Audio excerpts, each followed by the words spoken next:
Good evening, everybody, and welcome to the council meeting for Monday, March the 6th, 2023. Please rise for the playing of the national anthem and a moment of reflection.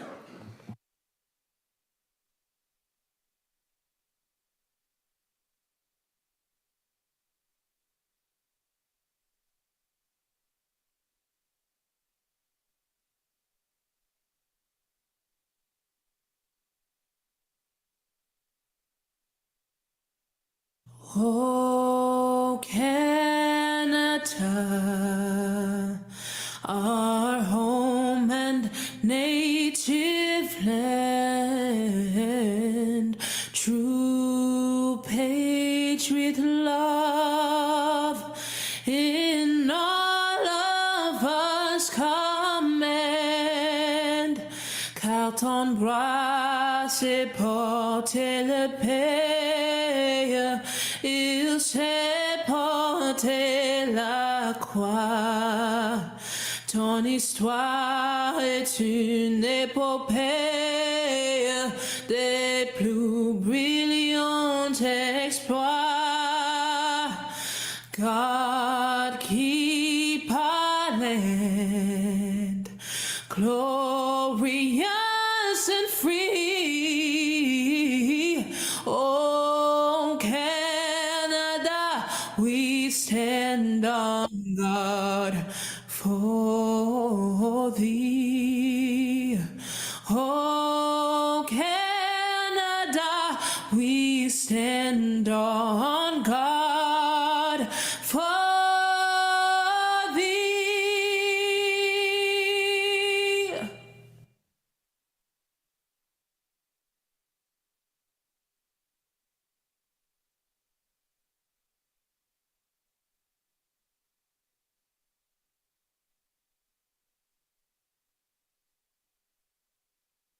Please be seated.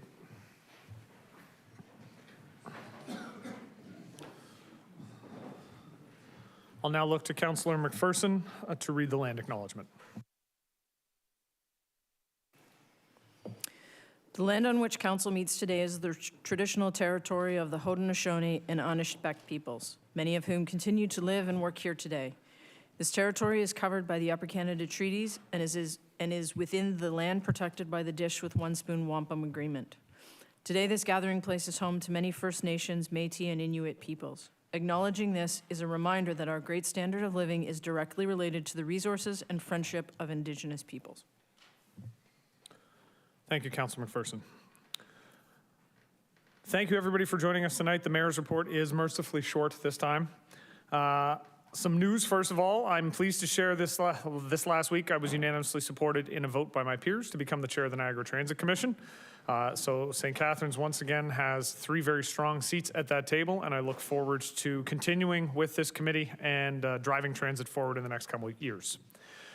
With the planning for the 2024 World Rowing Championships well underway, last week I had the pleasure of meeting with Christine Jacobson, event manager from World Rowing, and Bill Schenk, the chair of the organizing committee for the 2024 World Rowing, for a site visit at the Henley Rowing Course. We discussed how plans are progressing for the event, and I expressed how much I was looking forward that the city of St. Catharines would be able to host the World in just one more year. The event takes place August 18th to 25th in 2024, and for more information you can visit stcrowing2024.com. On March the 1st, last week, I was pleased to raise the flag in honor of Best Buddies Month, along with Councillor Stevens and many of the Best Buddies participants. Best Buddies Canada has been around since 1993 and has worked toward their goal to make every school and community across Canada more inclusive and accepting of people with intellectual disabilities. The Best Buddies Brock chapter has helped create friendships between adults in our community with intellectual disabilities and Brock students. And through the program, there are monthly group events, and the buddies meet twice a month and talk once a week. So I want to thank Community Living and the Brock students for their leadership, and I wish everyone many more years of success with what is a really wonderful program. Today, I was pleased to join staff and members from our Accessibility Committee at the Kiwanis Aquatic Center to launch a pilot program across recreational facilities and parks to improve communication resources for the hearing impaired community. There's now new signage depicting the American Sign Language alphabet and common language and phrases, and that's being installed at the entrances of select city recreational facilities and parks to improve communication between deaf and hearing residents in public spaces.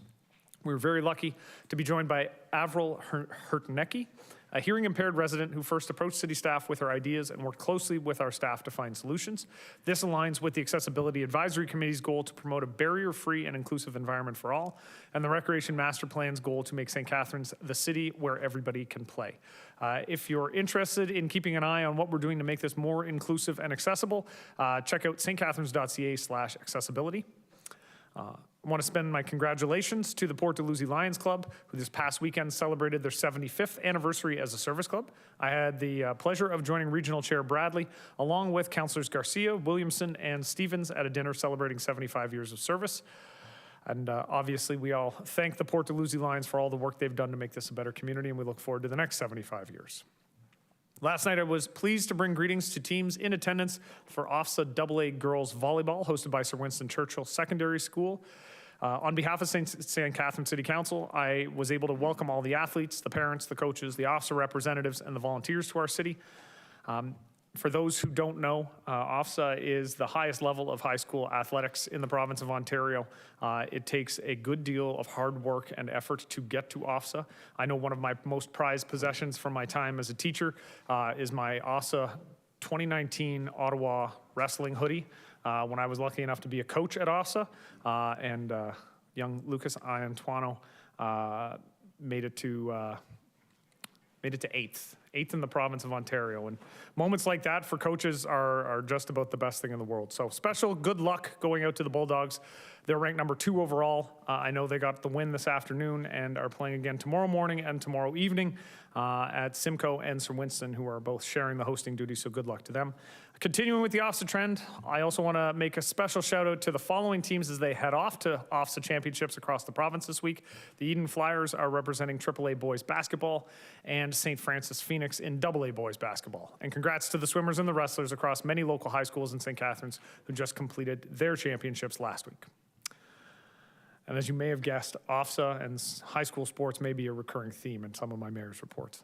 Looking forward, just a reminder that the city is hosting a community meeting this Wednesday, March 8th at 7 p.m. at the Grantham Lions Club, 732 Niagara Street, concerning the Kiefer Road fire. Residents are welcome to attend in person, and the meeting will also be live streamed on the city's YouTube page. You can send questions in advance to emergencymanagement@stcatharines.ca. That was up until noon today, but I'm sure if you send those questions through, we may still be able to pull some more questions for that meeting. We're going to try and respond to those questions, as well as any other questions from the audience, as best we can. But as a reminder to the community, not all topics necessarily can be addressed due to the ongoing investigations. And finally, because I said this was a short one, Thursday, March 9th, join me at my inaugural State of the City address in partnership with the GNCC. It's going to take place at Club Roma on Thursday from 11 to 2 p.m. Lunch will be served, and tickets are there's still a couple of tickets left at gncc.ca. I look forward to seeing everybody who is able to make it there. And with that, we will go on to the adoption of the agenda, and I will look to the clerk. The following amendments have been made to the agenda. The first is item 14.3, being a reason to go into closed session. It's been removed from the agenda. An item of confidential correspondence has been circulated directly to council. The second amendment is that Councillor Phillips has requested to move items 8.1, the Save My Life campaign presentation, to before item 7, which is the public meetings. And the following items of additional correspondence have been received.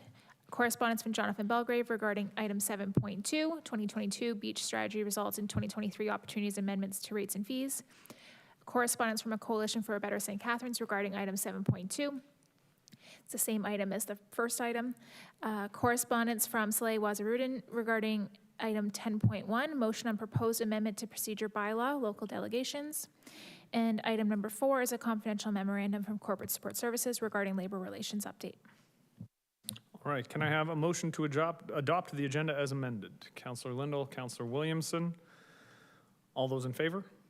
Opposed? That's carried. And I will just point out that we're all in attendance around the horseshoe. Oh, that's right. Sorry. At the end of the mayor's report, normally I ask, does anybody have anything additional they want to add? And I neglected that. I know Councillor Dodge had something she wanted to add. So we're going to jump back in the mayor's report, and I beg indulgence of the clerk.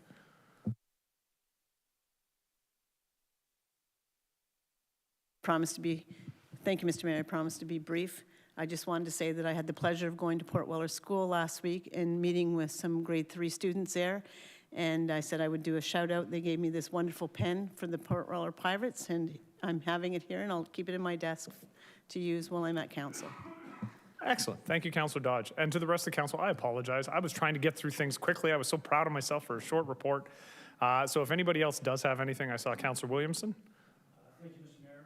You and I were at the closing of the Garden City Kiwanis Hockey League yesterday, and thank all the volunteers, coaches, et cetera, that play a big role and put in all the tireless hours to make that happen again. I know that the other organizations like CYO, et cetera, also are winding down, so to all the volunteers across all those winter sports organizations, we extend our appreciation. Thank you for that, Councillor Williamson. And I will say, you've never seen joy on a face until you've seen a U9 novice hockey team win their championship game at the very end of the season. That is absolute joy. Are there any other additions to the mayor's report? I feel so rude that I missed that. All right, we will move on then. Adoption of the minutes. We have a motion that council adopt the minutes of the meeting on February 13th and February 27th. Can I have a mover and a seconder? Councillor Phillips, Councillor Stevens. All those in favor? Opposed? That's carried. Are there any declarations of pecuniary interest this evening? Seeing none, then we will go on to item 5, motion to move consent reports. We have 2 items that have been requested to be moved from consent to discussion. The first is council correspondence sub-item 5, memorandum from the Niagara region regarding preliminary analysis of Ontario Superior Court of Justice judgment on homeless encampments in the region of Waterloo, Councillor Miller, and that's being pulled from consent to request that the correspondence come forward at a future date. Councillor Miller, did you want to add to that? Yeah, I guess I just wanted to ask staff when that future date is. I know this was an original request from me, and it's on outstanding reports is coming forward today, but I understand there's a later date with a city report as well. Thank you, Mr. Mayor. There will be a report April 3rd, council meeting. And that will be an opportunity for us to discuss the implications of it. Correct. That'll be the open report for the public. Okay, thank you. And I will point out also an opportunity for members of the public. I know there's some interest in delegating on that issue, so circle April 3rd on your calendar. And then item number 2 that's being pulled is council correspondence sub-item 2, correspondence from Friends of Malcolmson Eco Park regarding the greenhouse. And this is from Councillor Phillips, being pulled from consent for the purpose of referring the correspondence to staff for report. Councillor Phillips? Through you, Mayor. I simply want to refer that request from the Friends of Malcolmson and from Mr. Eckert in regards to the greenhouse, which I understand is a heritage, or it could be deemed a heritage building. It's in very poor shape, and they want to, they'd like to have it restored. So I'm going to refer that to staff, perhaps to Mr. Christie's department, to find out how much it's going to cost to put it back into shape that it would be used. Thank you. All right. So the motion is the council approve the consent agenda, save and accept those items brought forward for discussion. The council refer correspondence sub-item 5 to come forward with staff's report on encampments. Then that council refer the correspondence from Friends of Malcolmson Eco Park regarding the greenhouse to staff to prepare a report. So moving the consent agenda, I have Councillor Lindell, and I will look to the clerk to call the roll. Today's consent agenda includes item 6.1, financial management services, tax collection policy update and report. Item 6.2, financial management services annual investment report as of December 2022. And item 6.3, legal and clerk services, council correspondence, save and accept items 2 and 5. Councillor Kushner, did you have a? No, I'm ready to go. Thank you. Excellent. Okay. Councillor Townsend, okay, just. There we go. Thank you, Mr. Mayor. Through you, I would like to declare conflict only on 6.32, the correspondence to Friends of Malcolmson Park, as it does relate to my employer, DSBN, as it does mention 2 specific DSBN schools. Thank you. Okay, thank you, Councillor. And just a reminder to make sure you fill out the form on our iPads. Anything else? Then I will look to the clerk to call the roll.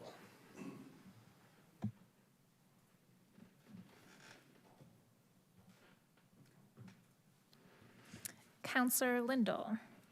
Yes. Councillor McPherson. Yes. Counselor Miller, Yes. Counselor Phillips, Yes. Counselor Ratzlaff, Yes. Counselor Stevens, Yes. Counselor Garcia, Yes. Counselor Dodge, Yes. Counselor Harris, Yes. Counselor Kushner, Yes. Counselor Townsend, Yes. Counselor Williamson, Yes. and Mayor Cisco. Yes. And that's carried. All right, we're moving ahead now, and we're actually moving on to what was originally item 8, 8.1, the Savemylife.ca campaign. So at this time, I'll call upon Steve Borsenko to present the Savemylife.ca campaign on behalf of Moonbase. And welcome.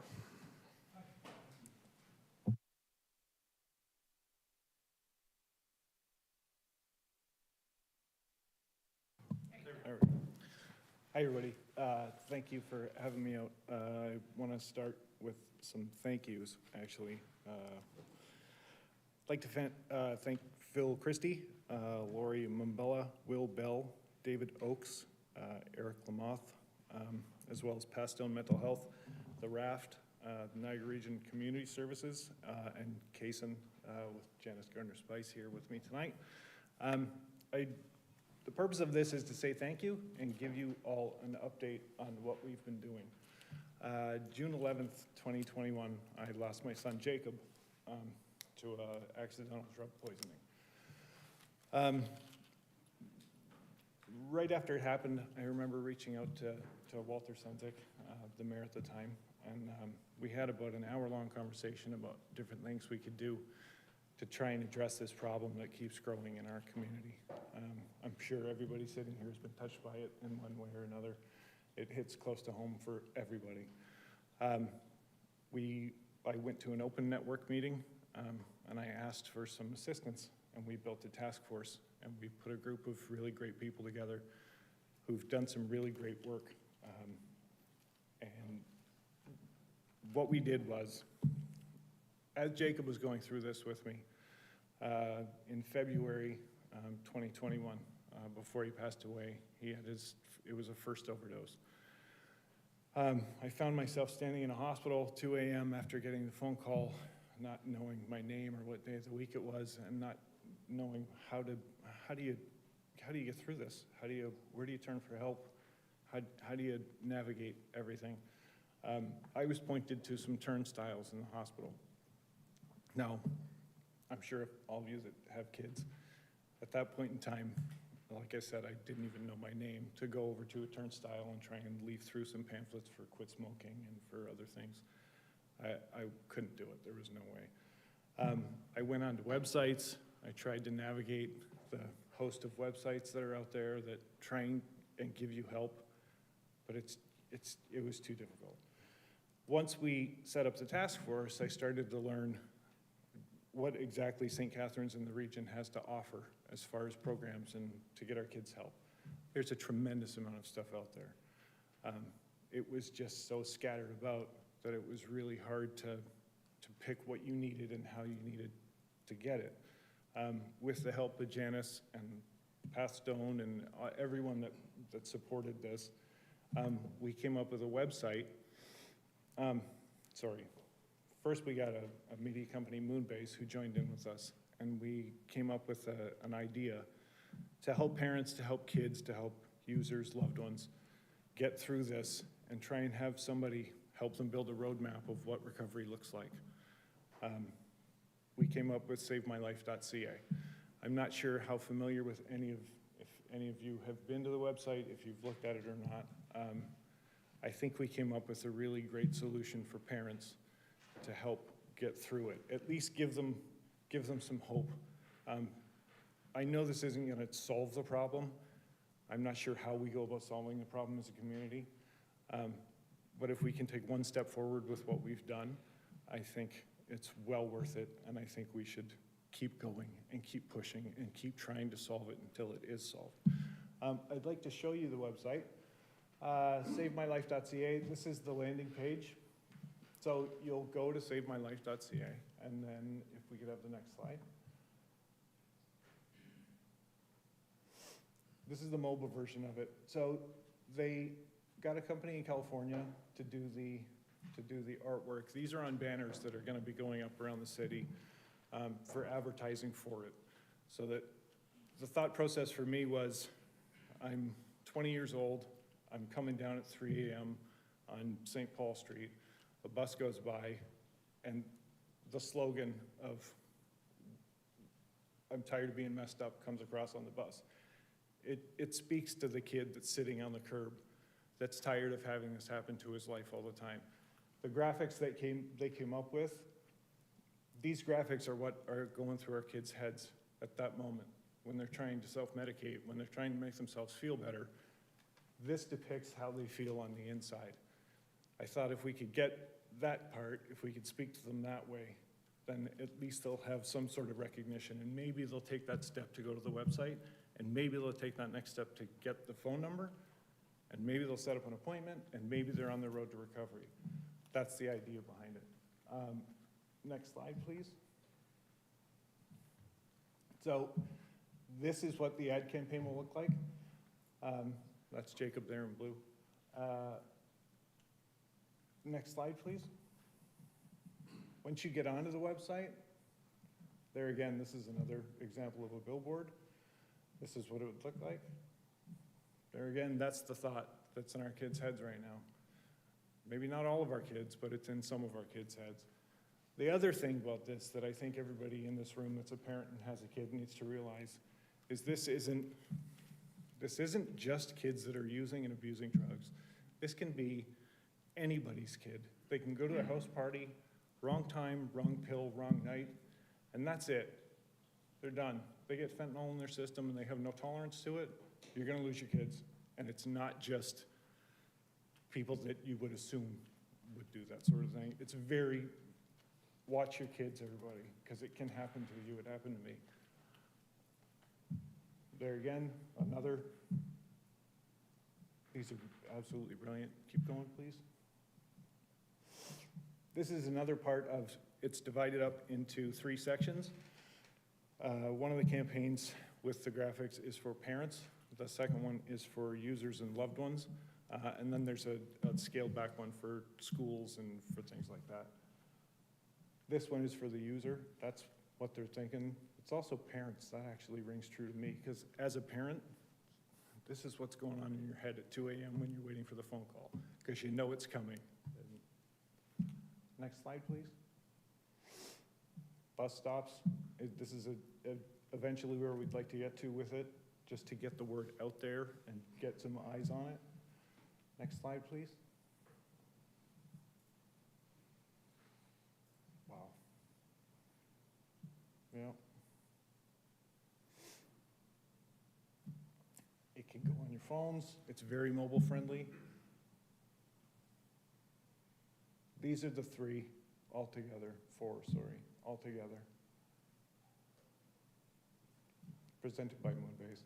If you could actually run to the web page, if that's possible.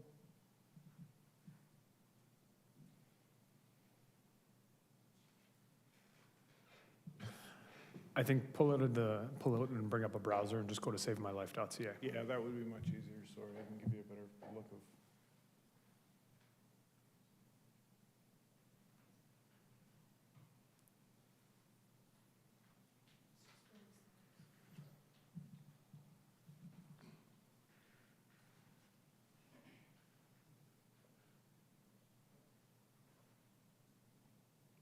Moonbase designed this page so that it was super easy. It's modeled after, there we go, it's modeled after Spotify. Very easy to use. This is the landing page. You would go to Get Started.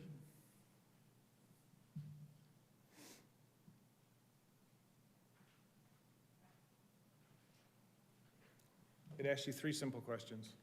Just to, again, there were so many pamphlets on that turnstile.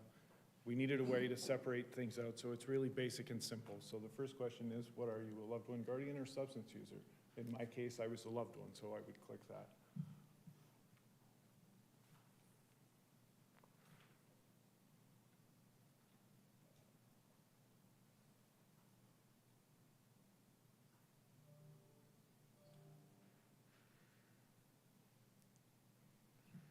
Next question, how old are you? So it just, because in the region and in the city, in St. Catharines, it depends if you're 18 or over or you're 18 and under. We want to differentiate because you attack the problem differently if you're a child or if you're an adult. So we would go over 18 in Jacob's case.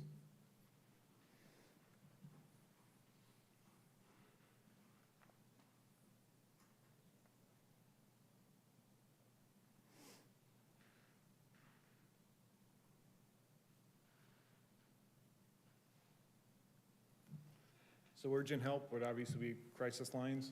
And then for me, what I had a problem filtering out, if we go to available programs, this now brings up all of the up-to-date programs in the region and in the city.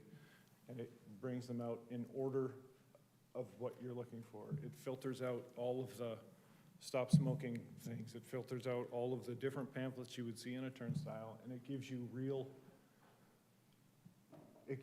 solutions to the problems that you're having with your youth. So this is how many we have that nobody knew about. I was going through it with my son, and I didn't know all these were there.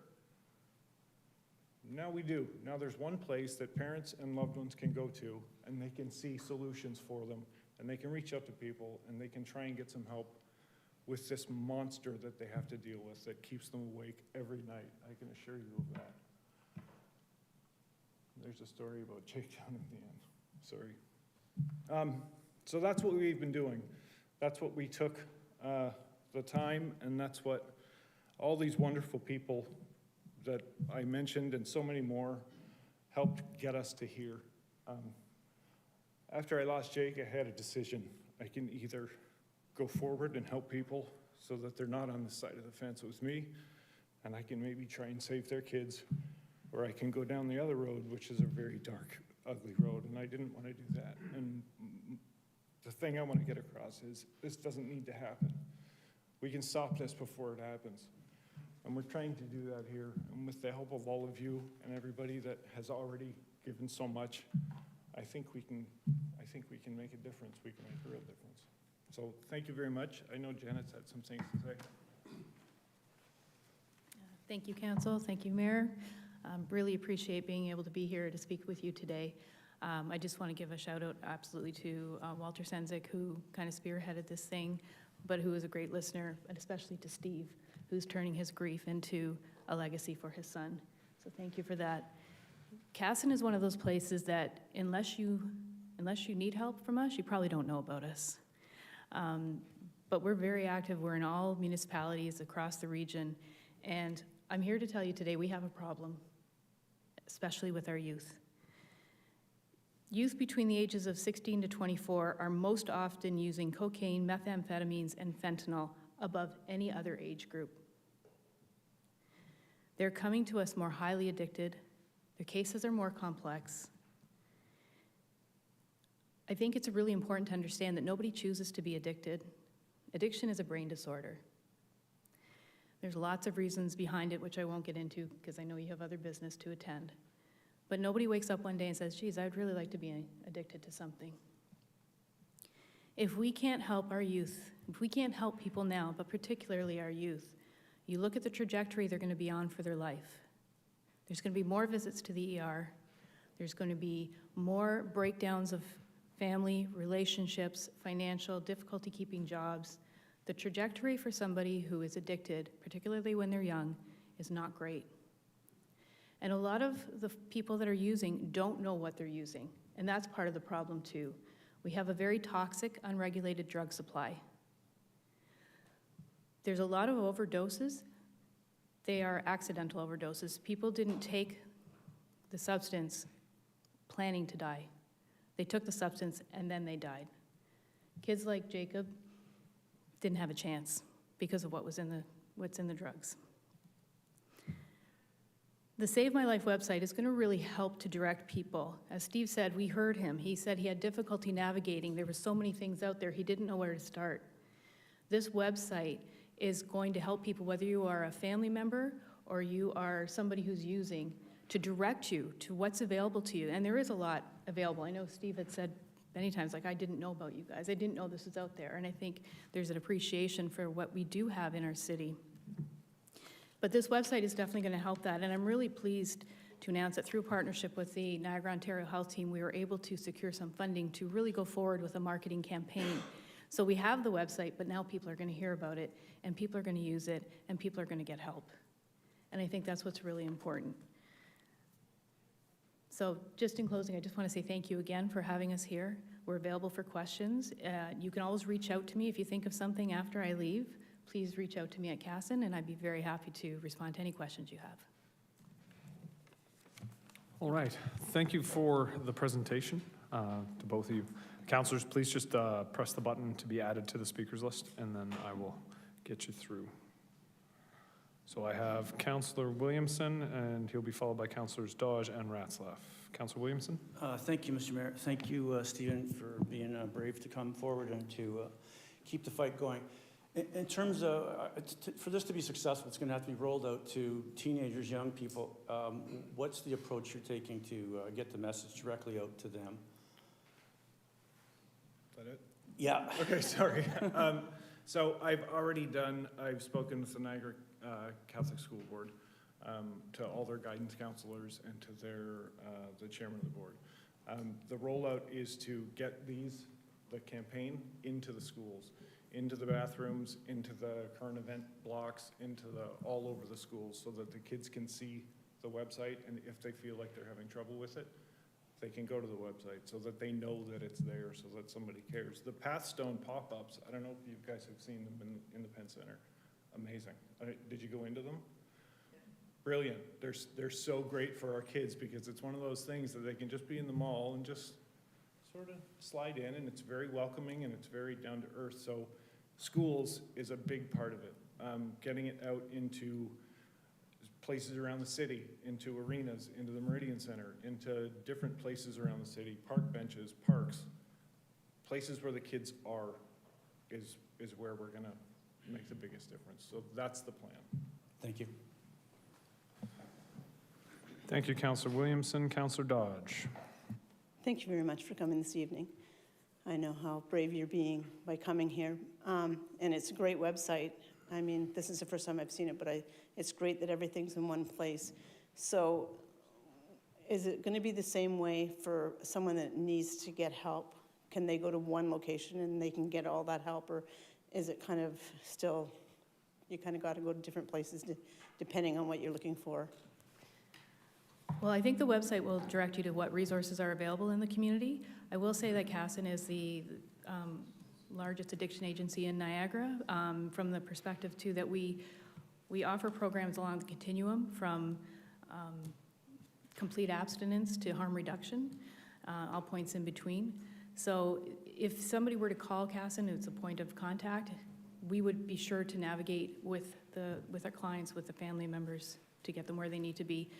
Chances are we have the programs in-house, but if we didn't, if they needed referral outside, we could do that as well. Okay, thank you. And good luck with that, and I hope that this goes not just in Niagara, but I hope it explodes and you can save lots more lives with this. Thank you. Councillor Dodge, I appreciate that last comment, and I'll just say that we're looking to try and expand their reach a little bit by connecting them with other Ontario big city mayors to be able to put that process through. I know you'll be able to help that with a large urban caucus, so we're going to do what we can to try and get this message a little farther afield outside of Niagara. Councillor Ratzlaff, and then I believe Councillor Phillips after that. Thanks for the presentation. I had a chance to look at the website. I think it's great, really simple, easy to use. I could probably find this information on the website, but I'm just wondering, have you come across any parent support groups, like parents who are going through either the grieving process or are in a situation where they have children who they're worried about? Actually, we probably both could answer that. We were really eager. One thing we really strive for this website was to include the voice of interested and affected parties. So that included people who had lived experience, who were using, but also family members and loved ones. And so we did tap into different groups. I know we have one at Casson. I know Steve has groups that he's connected to. I don't know if you want to talk about that. Yeah, we, because of what I went through and because of when it happened, I reached out to media all over the place looking for a solution and to let people know this is happening. I'm just an average guy, and it happened to me, and it's happened to so many people that have called me and asked me for advice on what to do. I don't have all the answers. I lost at this game. Hindsight is 20/20, so that's what I'm trying to do now. And I think this website goes a long way to give the answers that I didn't have and give the answers I couldn't give Jake and that we couldn't find for each other. So that's, I hope that answers what you were looking for. Yeah, no, thanks. Appreciate it. No problem. Thank you, Councillor. Councillor Phillips? Through you, Mr. Mayor, thank you very much for your presentation, Steve. You'll be able to leave here tonight, I think. Well, I know that knowing that you're going to save a youngster's life by what you've done, so that a credit to you. Have you made this presentation to the regional government yet? I have not, no. May I suggest you do that? I'm sure the mayor will help you traverse that to get that, because I think it's very, very important that you get out to all the municipalities in Niagara. And with that, Mr. Mayor, I don't know, I guess I'll ask our CAO this question. Can we put this website on as a link from our website so that the residents in St. Catharines can go, if they see it on our website, they can hit it right away, because this is going to affect could affect anyone in St. Catharines. So if we can have that link from the St. Catharines website somehow to your website, I think, again, is going to save lives. Thank you. Is that possible, Mr. Through you, Mr. Mayor, we do have posters throughout our facilities. I'll follow up on the website, being able to put a link out. Thank you. Here's what I found. Thank you for the presentation. Councillor Townsend? Thank you, Mr. Mayor, through you, and again, echoing what my colleagues have said, thank you for coming here tonight and sharing your story and the work that you're both doing in the community. My question aligns with, we've talked about the high school aspect in the city facilities, but what about Brock University, Niagara College, their student unions? Have you reached out to them to form any partnerships for the schools at Brock and Niagara? No, not yet. But we will do that. Honestly, with addiction, and to reach out to people when they need it earlier, sooner rather than later. We have some stats that show that people, pretty much tobacco, alcohol, and cannabis are the top used substances, and that order changes depending on the age demographic. But for people under the age of 16, it's alcohol, cannabis, and hallucinogens. So it's starting really early. Most people have had their first drink when they're in elementary school. So yeah, we certainly can put it out there, because I think anytime we can get this marketed, it's going to be really good. But that's a great idea. Yeah, student unions are important to reach out to. And again, thank you for what you've done and for being here tonight. All right, not seeing anybody else on here, I will simply add to the chorus and thank you both for coming and presenting. Steve, thank you for the conversations you and I have had. I'll just say, as a dad with kids who are, one in high school, the other's getting to high school age, this is the thing that keeps me up and terrifies me on a daily basis. So to know that someone out there is trying to look out for the rest of us and has provided this resource is important. So thank you. Thank you very much for the presentation. Do I have a mover and a seconder to receive the presentation? Councillor Dodge, Councillor McPherson. All those in favor? Opposed? And that is carried unanimously. All right, we are moving on to what is on the agenda as 7.1, Planning and Building Services. Public meeting, recommendation report, application to amend zoning bylaw 2013-283, subject lands 1956 3rd Street, owner 2077626, Ontario, Inc. The purpose of this public meeting is to ensure that sufficient information is available for the public to understand the proposed zoning bylaw amendment regarding 1956 3rd Street, to provide the public with an opportunity for input before council's decision. The public meeting will proceed as follows. Staff will explain the application to amend zoning bylaw 2013-283. The agent, Elizabeth Ferrugia, GSP Group, will provide comments. Members of the public wishing to delegate were advised to RSVP with the office of the city clerk by 9 a.m. today. No one requested to speak. Is there anyone in attendance who will be speaking on this particular public meeting?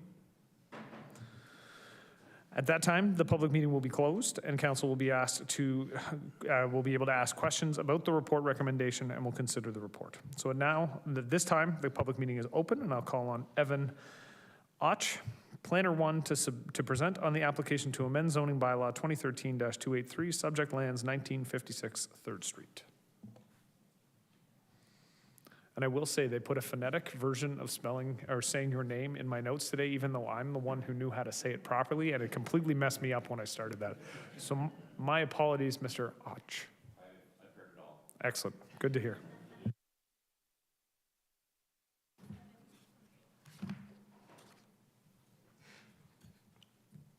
All right. So good evening, Council, Mayor and senior staff and members of the public. My name is Evan Och, Planner 1 with the City of St. Catharines. Been with the city for just over 3.5 years now in the planning department. So tonight we have an application for a zoning bylaw amendment for 1956 3rd Street. Which, to clarify, is located on 3rd Street at the corner of Pathstone Way and 3rd Street, just a little bit south of 4th Ave and directly north of the Canadian National Railway line. The purpose of the zoning bylaw amendment is to permit a long-term care facility to be built on the subject lands at an increased height than otherwise permitted. This may be slightly familiar to some councillors, so I want to give a bit of historical context. So official plan amendment 26, which was approved by City Council in November 2020, and subsequently approved by the region in March 2021 and upheld by the Ontario Land Tribunal in April 2022, redesignated the lands west of the St. Catharines Hospital, amongst other lands in the city, from employment to mixed use in the official plan. The mixed use designation permits a long-term care facility. However, the zoning bylaw has not been updated to reflect the changes approved by official plan amendment 26. Therefore, this application is required to add a long-term care facility as a permitted use in the zoning bylaw. Staff are using this application as an opportunity to implement official plan amendment 26 on the subject lands by changing the zoning designation from business commercial employment, E1, to medium density mixed use, M1, as reflected in staff's recommendation. So the subject lands are currently vacant. There's a little bit of remediation work that's taking place on site, which is why you can see some piles of dirt and some equipment in the photo. The area is about 2.6 hectares or 6.4 acres in size.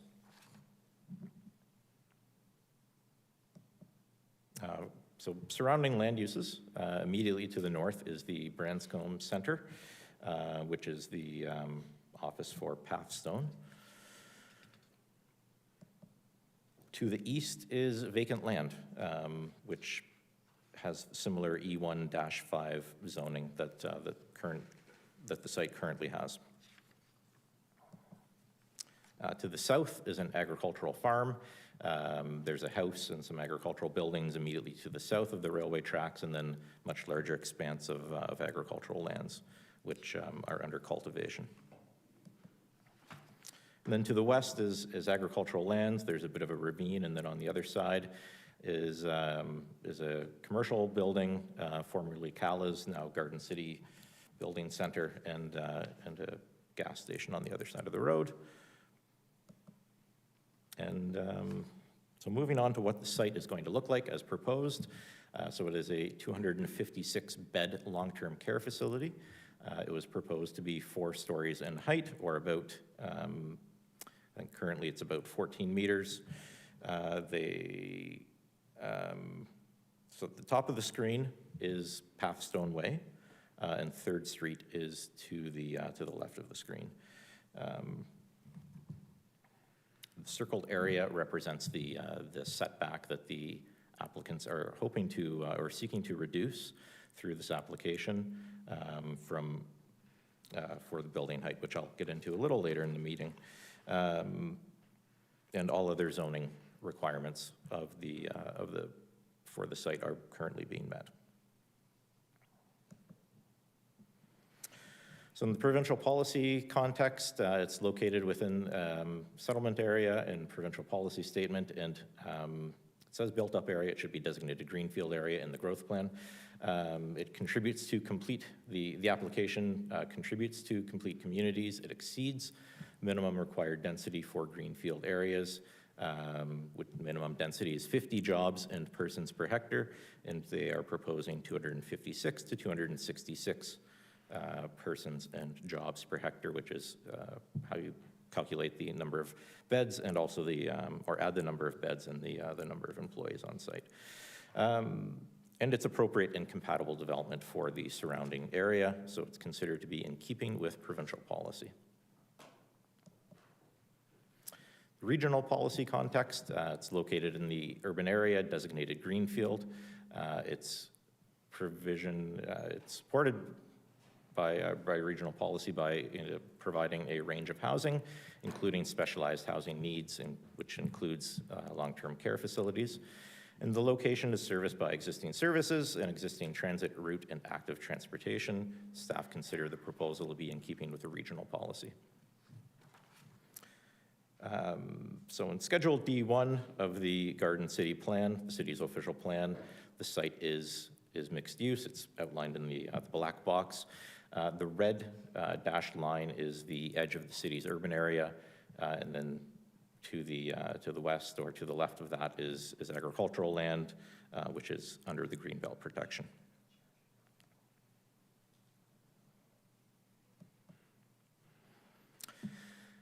Under Garden City Plan Schedule E6, the site is designated mixed use. I assure you that, that there is actually a difference between those two colors.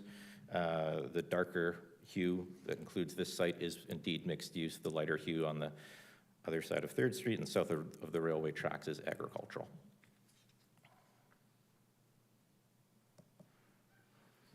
The existing zoning designation is E1 business commercial employment.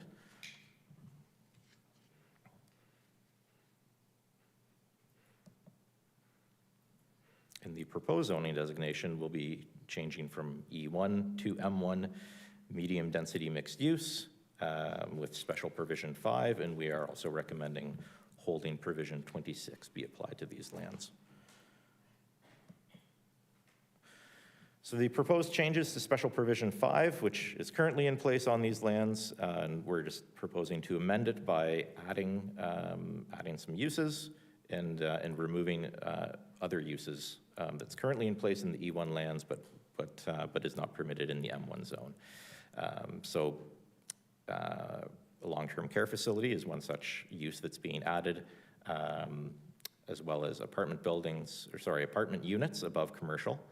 And a variety of commercial uses, including retail, office, service commercial.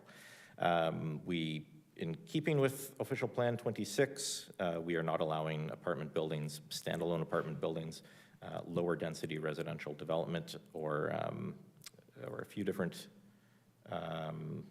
commercial uses, including car wash, motor vehicle gas station, or motor vehicle repair garage. And we are also recommending that the maximum building height of 15 meters be permitted at a setback of 10 meters to 19.99 meters from the exterior side lot line along Pathstone Way, and that will accommodate the increased height that the applicants are seeking.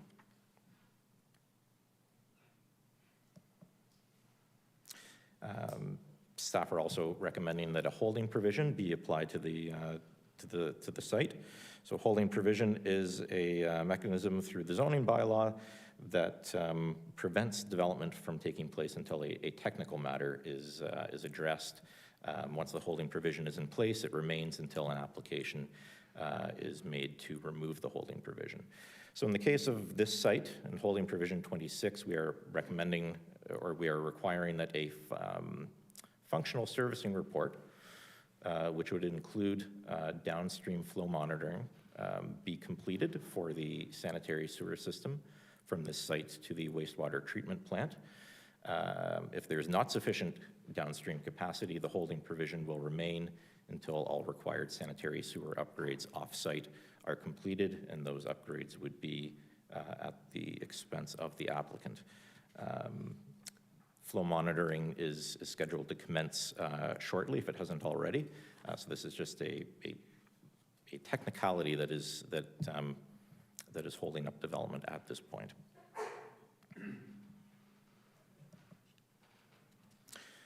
So analysis of the proposal, the proposed long-term care facility is a permitted use in the official plan, and it adds residential units and jobs to a vacant, unused parcel of land. The proposed combined density of 256 to 266 people and jobs per hectare exceeds the minimum density requirements of 50 people and jobs per hectare.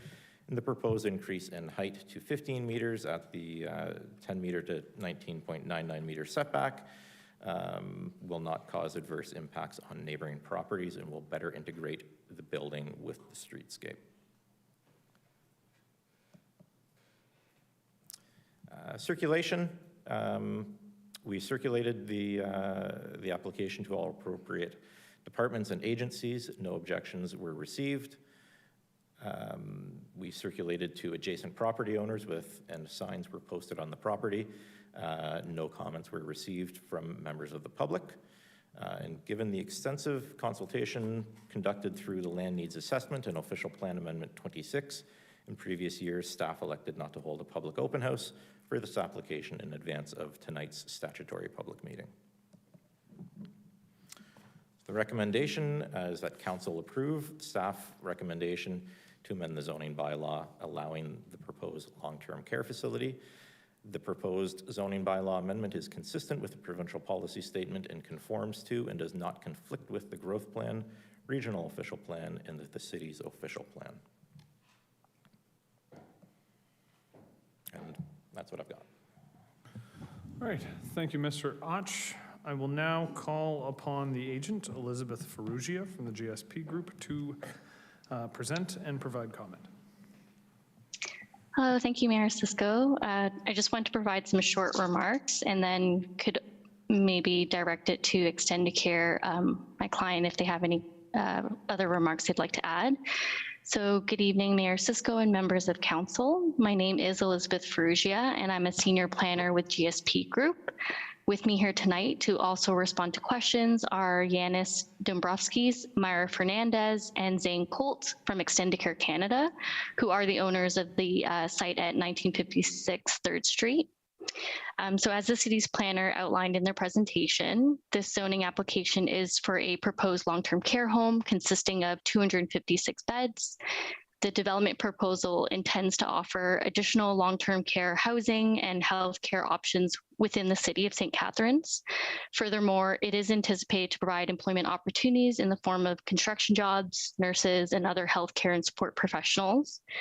So over the last few months, we've collaborated with staff and we're able to make changes as part of this rezoning application and in recognition of the city's official plan amendment 26, as Evan has mentioned, as well as the Westgate Business and Professional Park Urban Design Guidelines. We understood that was an emphasis both for the city and the region of Niagara. So I just want to take a moment to thank staff across planning, development, engineering, transportation, specifically Evan, Amanda, Brad, Steve, and Scott for their assistance in bringing this zoning application forward to council this evening. I support planning staff's recommendation and respectfully ask council to adopt their recommendation to approve the zoning bylaw application. Furthermore, the final comment I'll make is the owners are currently pursuing an opportunity for additional capital funding with the Ministry of Long-Term Care. So it is an opportunity and the applications are due this July 2023. Therefore, we look forward to continuing to work with staff on the future site plan submission and to pursue this funding opportunity. So those are my remarks, and myself and Extendicare are here to answer any questions. Thank you very much. Thank you, Ms. Ferrugia. Are there any questions for the applicant or their staff? So I have Councillor Townsend and then Councillor Garcia, Councillor Stevens, and then I think Councillor Williamson. So Councillor Townsend. Thank you, Mr. Mayor, through you to the applicant. I'm a little, I guess, surprised to see at a time where we are in need of long-term care beds, to see only 4 stories in a neighborhood where you could technically go higher and add more beds. What was the, I guess, the thought process with only going with the 4 stories when there's a unique opportunity here to add even more long-term care beds? Sure. Thank you. And through the chair, towards the counselor, before I maybe pass it to Extendicare to speak about just the operational end of that, I will speak in terms of the planning and urban design. We did take a look at some of the zoning and as well as the urban design outcomes, I guess, within the guidance documents. And this seemed to be the best fit in terms of the uses to the north, the CN rail considerations, and some of the other things like the material palettes that we have to incorporate. So that's what led to the suggestion of the 256 beds and the density right now. It just seemed to fit better with the site context at this point in time. I don't know if I could have a moment and see if Zane from Extendicare could provide some thoughts around that as well. Yeah, thank you, Elizabeth. Concurrent to her remarks, we get a license allocation from the Ministry of Long-Term Care. So currently we do have a home in St. Catharines that's a 152-bed home. Licenses are expiring over the next couple of years, so we had an opportunity to reapply for those licenses, as well as expand for 104 new beds. We had to base that application not just on what Elizabeth was saying with regards to the density and the space required for that area, but also license needs and limitations from the Ministry of Long-Term Care for the Niagara region. So also concurrent to all of that, we build in 32-bed resident home area models. So a left wing and a right wing would make 64 beds. So we'd have to make the home number divisible by 64, which is how we get the 256 4-story model that we have here. Okay, thank you for that. And I guess I'm just surprised that, the ministry would not want to add more at a time where we've been hearing over the last few years that there is a desperate need for more long-term care beds. So this is a set 4-story. This is, as you said, it's 64 by 64, you had said. This is the ministry's, I guess, in order to get your license, this is kind of their requirement? No, it's just the design guidelines that we have going forward is that the design is best optimized in a 32-bed resident home area model. I can turn it over to my colleagues to speak to some design elements in more detail if that's the question that you have.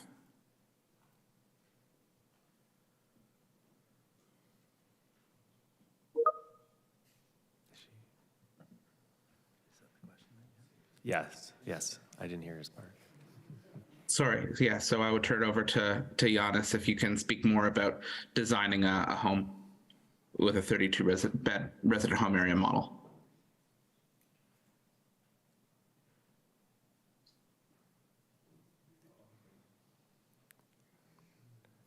I think it's on I believe you are muted. Hi, is this any better? There you go. Hi, perfect. So my name is Giannis Dombrovskis, and I'm working on as a team on design of our buildings. So we do follow the guidelines and expectations of the ministry for buildings, and the different options that we are given and licenses that we are given vary from community to community. So I think Zane has spoken a little bit about how and what it was allocated for in St. Catharines. We are, as Zane pointed out, we are building on 32-bed modules, and while it can be applied to taller buildings as well, and it can sprawl, I guess, a little more, there are certain limitations for the sites where we work on when it comes to parking, when it comes to the number of stories we want to put there, given what Elizabeth said, the CN rail next door, and other considerations, so availability of public transit, location within the community, how urban is the area versus how rural, and other things. So while I completely agree with what councillors are mentioning about the high need of long-term residences in our neighborhoods and communities, The 256 beds is what is being proposed in this particular community, given all the constraints from design to ministry to the location and the capacity of land to carry it. Thank you, and I appreciate the explanation. I just, on this site specific, I would hate to see this as a missed opportunity to build more long-term care beds, which we've been hearing for the last years of. This is an opportunity on this site. It's close to the hospital. It's a perfect location to house seniors, those in long-term care. But I'll leave it at that, and I just wanted to, I guess, have my concerns heard. Thank you. Thank you, Councillor Townsend. Councillor Garcia. Thank you, Mr. Mayor. Through you, I believe, to Planner Ash. Is it the site plan that would control the use? In other words, if we approve the higher height, is there a protection that all of a sudden this isn't going to be converted to condominiums? Or?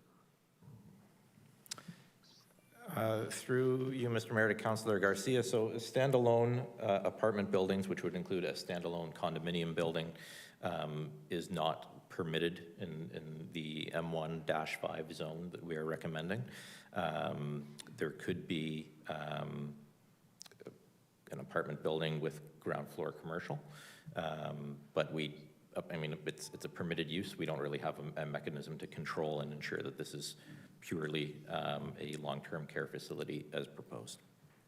So the higher height is only approved for the long-term care facility? Through you, Mr. Mayor, the increased height is for, as written, is proposed for the building regardless of the use. Okay, thank you. And second question, you mentioned the potential need for sewer upgrades. If those were required, who pays for that? Through you, Mr. Mayor, any required downstream upgrades for the sanitary sewer would be borne by the applicant. Okay, thank you. Thank you, Councillor. Councillor Stevens. Through you to the planner. In changing the zoning to increase the height, is that, so that would be for the zoning now for that whole area? So any future builds next door to it or whatever, then that they would be able to get that same height because of the zoning was changed, or is it site specific for this? Through you, Mr. Mayor, Councillor Stevens, it is site specific to just this one property at this point. In implementing Official Plan Amendment 26, which the department will eventually do for the entire area to the west of the hospital and other areas throughout the city that were changed in Official Plan Amendment 26, we will certainly be revisiting the site-specific zoning, but as far as the application tonight, it is just for this property. So what it's doing too, then it's expediting so they don't have to go to the Committee of Adjustment and to get a change as well then, right? One step and it's helping the build.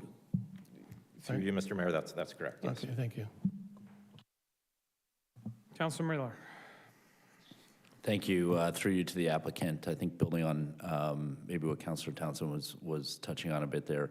With this particular design, if the demand was increased in the city or in the region, would it be easy or simple to build up on it to add more beds?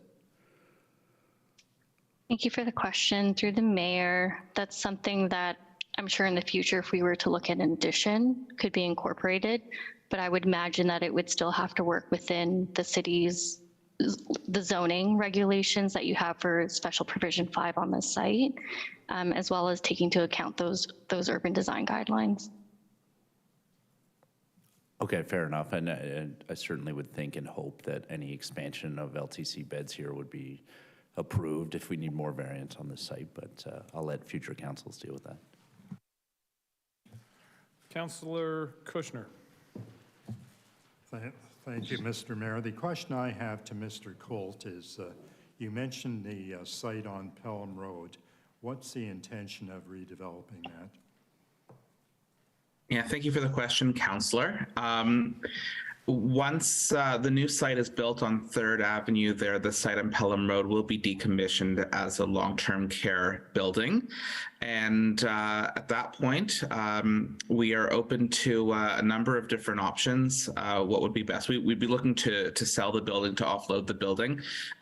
In other communities in Ontario, we've had offers from hospital partners, from municipal partners, for treatment facilities, detox facilities, shelters, affordable housing units that they're interested in, and we're happy to have those conversations with the municipality or hospitals when the time is right, before putting it to an open market. But it wouldn't be a long-term care home anymore, and we'd be looking to sell the property. Thank you. All right, are there any further questions for Mr. Och or the presenters? All right, seeing none. At this time, I need a motion that council close the public meeting. Councilor Miller, Councilor Dodge, all those in favor?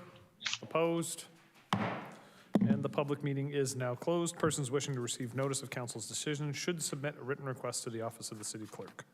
Is there a councillor who would like to move the recommendation in the report? Councillor Kushner, seconded by Councillor Phillips. That recommendation is up on the board. Sorry, which board is this in? All right, we're going to make the seconder Councillor Harris. Councillor Phillips, I apologize.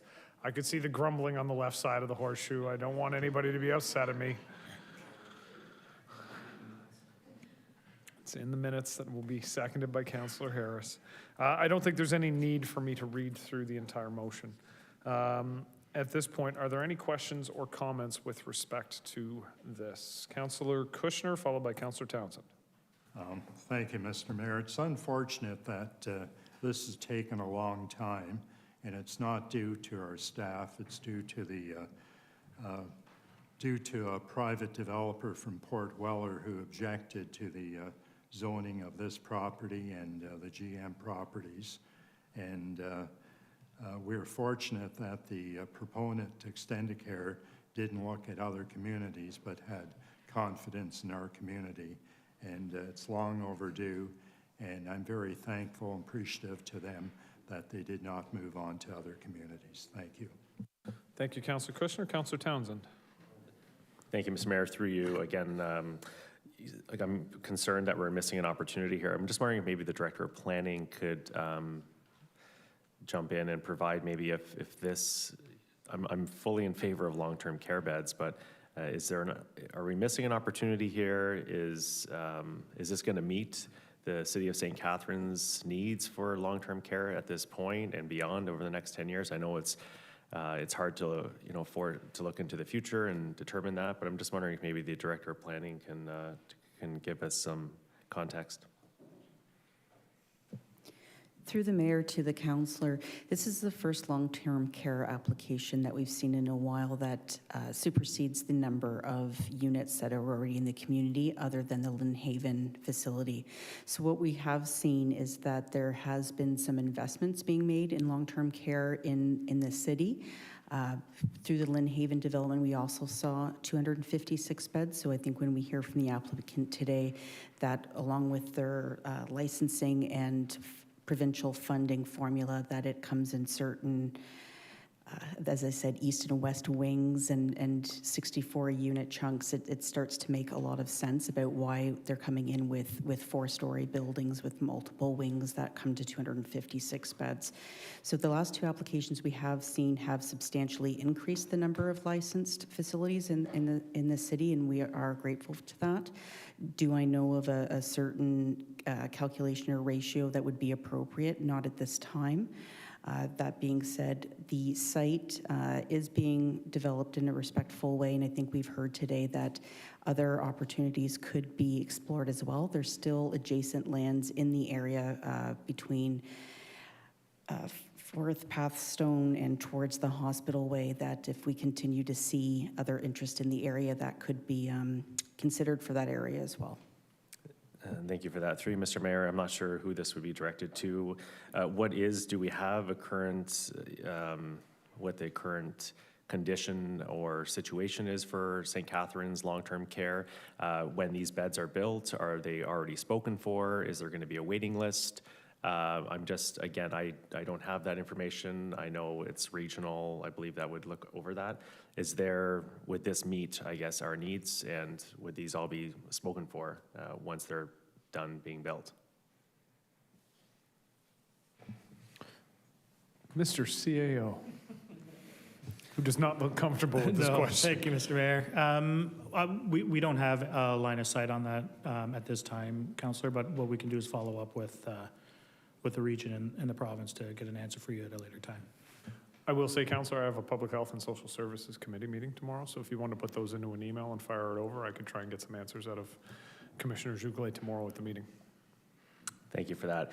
And again, these aren't, through you, Mr. Mayor, these aren't easy questions to answer because it's there's a lot of unknowns. But you know, over the last few years, my concerns through the Ministry of Long-Term Care, we've had stories where seniors have not had a bed. And my concern here is that if we don't have enough going forward, we're going to say these are built and there's a wait list. All these beds are already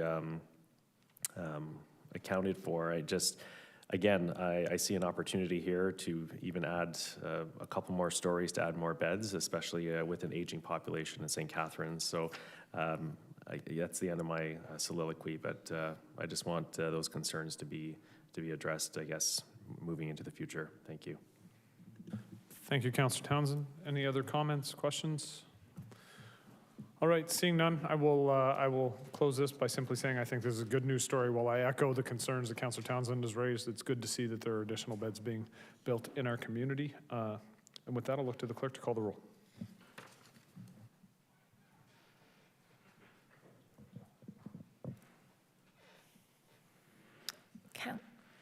Councillor Kushner. Yes. Councillor Harris. Yes. Councillor Dodge. Yes. Councillor Stevens. Yes. Councillor Townsend. Yes. Councillor Williamson. Yes. Councillor McPherson. Yes. Councillor Miller. Yes. Councillor Garcia. Yes. Councillor Lindell. Yes. Councillor Phillips. Yes. Councillor Ratzlaff. Yes. And Mayor Cisco. Yes, And that's carried. it's unanimous, it is.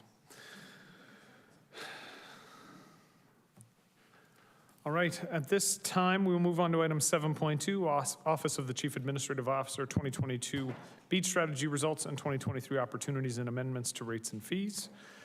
Notice of consideration regarding the 2022 Beach Strategy Results and 2023 Opportunities and Amendments to Rates and Fees has been published in accordance with the city's notice bylaw.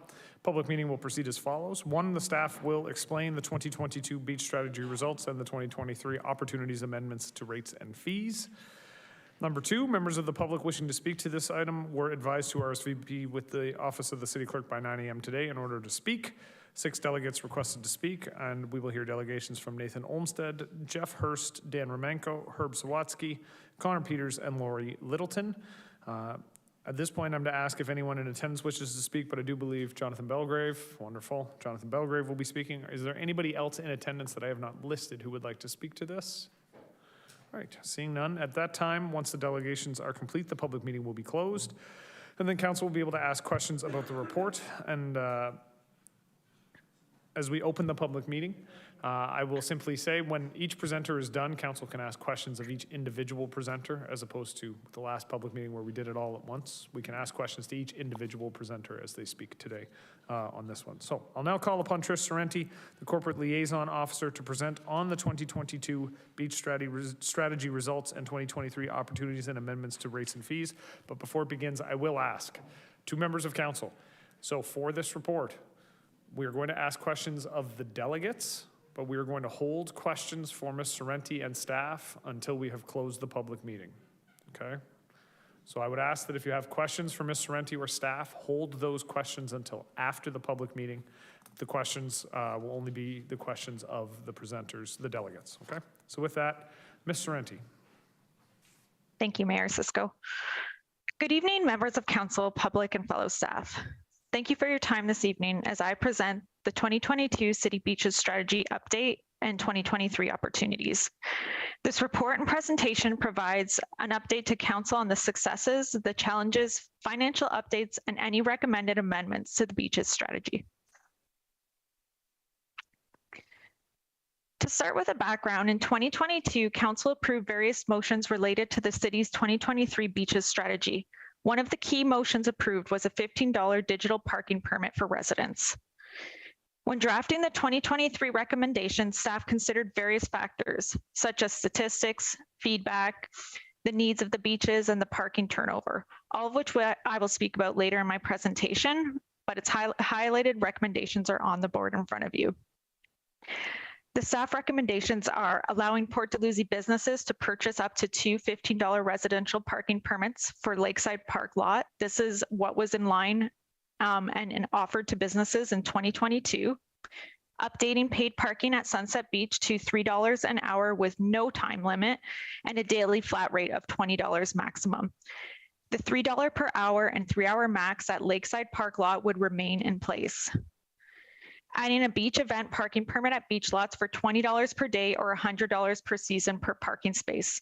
This would support event use at beach city lots, such as film permits. It gives staff the flexibility to support city permitted events, but still ensuring that the non-resident fees for parking is still recognized. The fees collected from the 2022 boat launch permits would be used to install one bike repair station at Sunset Beach. Any additional funds needed would be taken from the Park and Reserve. Staff felt that this supports the city's environmental sustainability objectives, as well as since Sunset Beach is located along the waterfront trail, we felt that the installation of a bike repair station encouraged residents to utilize bikes and explore the trail options throughout our city and region. In 2021, providing free printed parking permits proved to be very inefficient and costly. Last year, staff had reported and we had indicated that not only was it an inefficient process for residents, but it was also an inefficient process for staff. There were challenges turning over parking spaces, and we wanted to ensure there was turnover so that residents, businesses, and visitors all had use of the beach lots. Staff faced large amounts of stress and abuse from the public. We experienced a significant increase in call volume, 2,178 calls about beach permits. We had issues with postal service, as well as in-house printed permits. They faded, they were difficult to read by enforcement staff, and they often required replacement. The diagram in front of you highlights the efficiencies gained through the 2022 digital permit process. Residents were able to obtain their permits in as little as 2 hours, opposed to the 14-day mailing process. The process went from 10 steps to 3 steps, reducing the number of staff involved. One of the biggest gains was the ability to remove the volume of paper and waste that was circulating in our city. On this slide, the table provides a comparison of the 2021 printed and mailed permits versus the 2022 digital permit statistics. It demonstrates that adding a cost recovery fee to residential parking permits significantly lowered the number of patrons applying for permits. We saw a decrease of 59% to be exact. There were also a significant decrease of 69% in calls to Citizens First.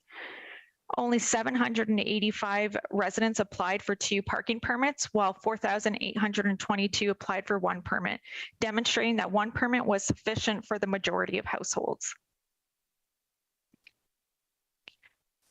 There were many benefits that staff felt there were for digital parking permits. Parking enforcement benefits.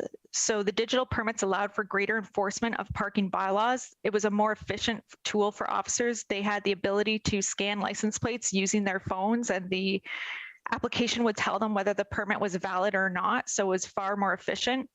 It was a controlled permitting that allowed for turnover of parking spaces. Turnover is important, as mentioned earlier. It allows everyone to enjoy the beaches and ensures businesses can have turnover for customers. Digital permits embraced technology and innovation in our city. It was a streamlined process for everyone.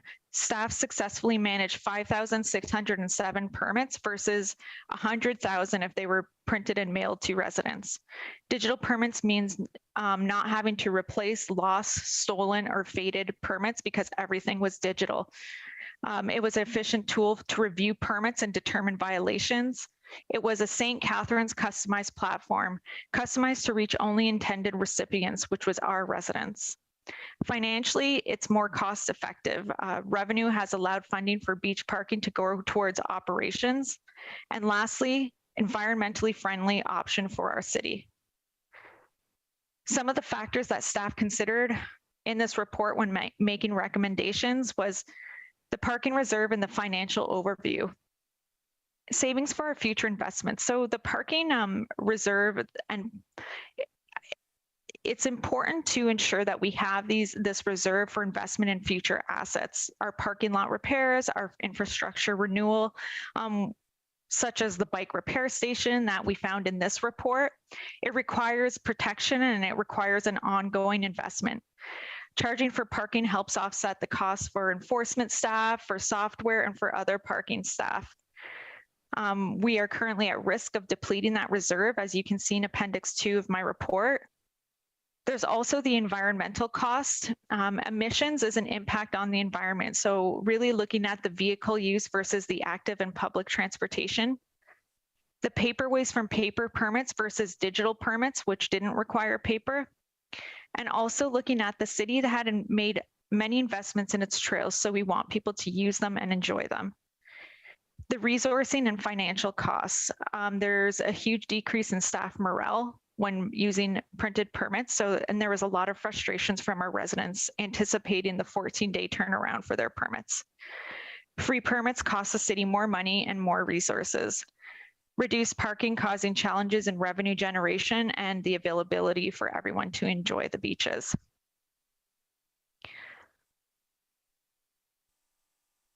Lastly, I just wanted to end the presentation by saying our beach access remains free to everyone. Digital parking permits have created a more efficient and innovative process for all.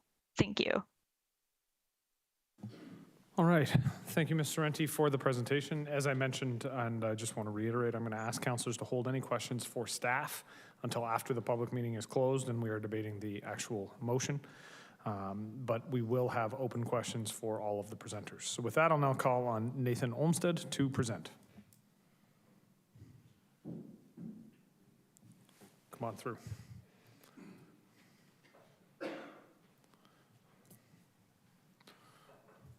Something I neglected to mention, there are buttons on the side there that you can use to raise or lower the lectern. Okay. Keep an eye on my blind spot. Fair enough. Gotcha. It's on, perfect. Thank you so much for having me. Some of you I know already, and some of you are new faces. I think I've only got 5 minutes, so I'll be quick. Obviously, this is my first time doing this, so I'm going to stick pretty close to my notes. So, like Matt said, or like the mayor said, sorry. My name is Nathan. I'm a resident here in St. Catharines, as well as a student up at Brock. I want to speak in support of the parking fees at Lakeside and Sunset. But before I do want to take a moment and say that I understand the skepticism. So for those of you who don't know me, I come from Northern Ontario, rural Northern Ontario, and I can tell you that when I moved here 7 years ago, the idea that I could find free parking anywhere in the city seemed like a miracle to me. I loved that I could drive downtown to pick up dinner, or that I could meet my friends at the beach for an hour or two. In fact, I got so accustomed to the free parking in this city that I once parked for an evening in Toronto, only to return to a pretty lofty parking ticket a few hours later. Despite this, I believe that St. Catharines is at a critical inflection point. Its designation as an urban growth center is just a hint of the talent and economic activity that are flowing into the city. The question then is, how do we accommodate this growth in a way that maintains the pace that we'd like to see? How do we ensure that the students and young families that give St. Catharines a chance decide to stay? In part, I believe that this means recognizing that some of the things that we've enjoyed for so long no longer scale. So those trips downtown, for instance, have turned into loops around the block waiting for a parking space to become available. Those trips to the beach now mean joining a long queue of cars, slowly making their way into the busy parking lot. Now, I know that a lot of this is already on your radar. I think that the staff report already outlines the importance of these fees to our environmental and our fiscal goals. I can tell you that their arguments are supported by the academic research as well, which shows that even marginal fees can have an oversized impact on improving transportation and economic efficiency. And this is to say nothing, of course, of their role in maintaining the amenities and infrastructure that we want to enjoy in the first place. Without such fees, those that use beach parking are effectively being subsidized by the taxes of those who don't, such as seniors and low-income residents. Now, to all of this and to the report that you've already read, I'd like to add a third point for consideration that isn't in the report, namely that incentivizing alternative transit can actually increase activity for small businesses. It can help to maintain the types of vibrant but manageable neighborhoods that I think most of us here would like to preserve along the waterfront. Neighborhoods in which you don't have to navigate a stream of busy traffic just to grab an ice cream across the street, or where your day at the beach can turn into an impromptu dinner at a local restaurant you've never noticed before. Of course, I do respect your concerns over affordability and accessibility. Like much of the province, St. Catharines is in the middle of an affordability crisis, and removing parking fees can seem like a friendly gesture. But if we want to keep taxes low, and we want to support small businesses, and we want to make sure that every resident here can enjoy our amazing beaches, then I would tell you that the evidence is clear, and that a price on parking is critical. Now, as I said at the outset, I believe that St. Catharines is at a turning point. Other cities like Kingston and Kitchener and Ottawa are already taking even more aggressive action to encourage alternative transportation. The fees being considered today, if I can be blunt, are marginal by comparison, but they go a long way towards ensuring that this city doesn't fall further behind. Now, I'm happy to answer questions about more of the specifics, but for now, I'll leave you with this quote, which is to say that parking regulations, when connected to larger strategic aspirations, can be a catalyst for positive, forward-thinking growth. They can support healthy, mixed-use communities that require less investment in infrastructure, lessening municipal costs. And I'll tell you that that's from somebody a lot more experienced than I am. So I'll leave it here, and like I said, I know it's only about 5 minutes, so I'm happy to answer your questions, but thank you very much for your time. Thank you, Mr. Olmsted. And we'll excuse the Twitter-based familiarity right at the very beginning of that. Yeah, sorry. I think I give you a harder time on Twitter. So. You probably do. Are there any questions or comments for Mr. Olmsted? All right, seeing none. Thank you, Mr. Olmsted, for your presentation. I will now call upon Jeff Hurst, who I believe is also in person. Mr. Hurst, come on up.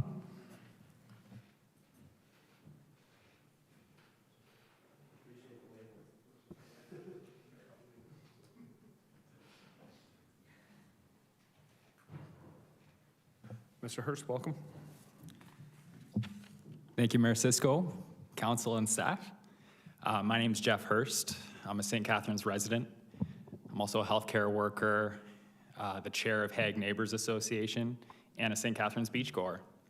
So I want to say thank you for the staff report on the beach strategy. I found it very illuminating. And reading through it, I was reminded of how I felt last year when I heard that there would be beach parking fees. And I felt relieved. And it was reassuring for me to know that the city was addressing two key realities about parking, that it's not and can never be free, and that parking user fees are a necessary tool to address its cost while importantly promoting transportation alternatives. You know, there's a pervasive belief here in St. Catharines that private cars are the only way to get around, or the only reasonable way anyway. Along with that comes the notion that free parking in public space should be a right. That mentality ignores the costly reality the city faces in facilitating that volume of parking. The staff report touches on all of them at our public beach parking lots. Security guards, meters, enforcement, admin costs. Who should pay for this? If the parking is free, taxpayers, including those who don't even drive, will ultimately have to foot the bill. As it stands, a paid permit system prevents that happening. Other lakeside communities have the same safeguard in place with their own beach parking fees. Why should St. Catharines go backwards? The true cost of free beach parking permits is twofold.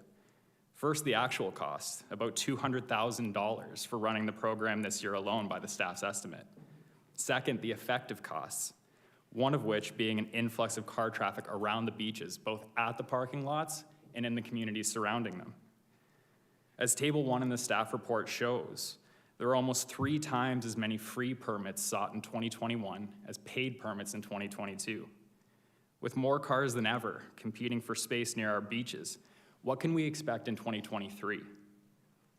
More exhaust and fumes, overflow parking filling up nearby residential streets, busy, crowded parking lots, slower travel times for transit and active transportation users. And it's all at the massive expense of propping up the myth of free parking. And I say these things as a driver myself. Last year, I paid for my parking permit, mostly because $15 for 153 days of free parking is very affordable and frankly a no-brainer. In the end though, my partner and I only ended up using the permit once or twice. We found ourselves looking for a chance to hop on our bikes instead.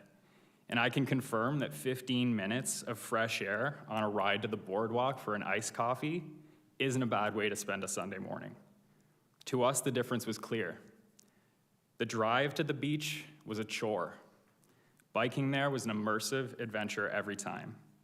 And this year, we're looking forward to using the Grantham Rail Trail to get to Sunset Beach. It's a wonderful and timely addition to the city's active transportation network, and it's worth considering. When the city isn't bleeding money subsidizing parking for cars, it can afford to promote healthier ways of getting around. Take the Sunset Beach bike repair station proposed in the staff report, for instance. The discounted transit family pass was another, with demand nearly tripling after it was offered post-COVID. These are solid investments in making alternate transportation accessible and convenient. Is free parking really worth forfeiting opportunities like these? As a driver, a cyclist, and above all a St. Catharines beachgoer, I implore the mayor and council, maintain the paid permit system for parking at our beaches. Make it easier for the city to invest in a future where we leave the car at home and help keep our beaches healthy, enjoyable, and accessible for all. Thank you. Thank you, Mr. Hurst. Are there any questions for the presenter? All right, seeing none, thank you again for your presentation. I'll now call on Dan Romenko to present.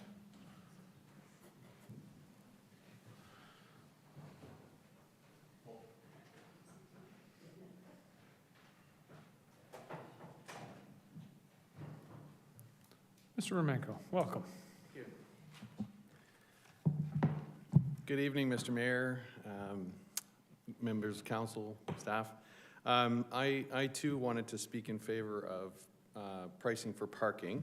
And I wanted to start by saying that pricing is a mechanism that we use to assign value.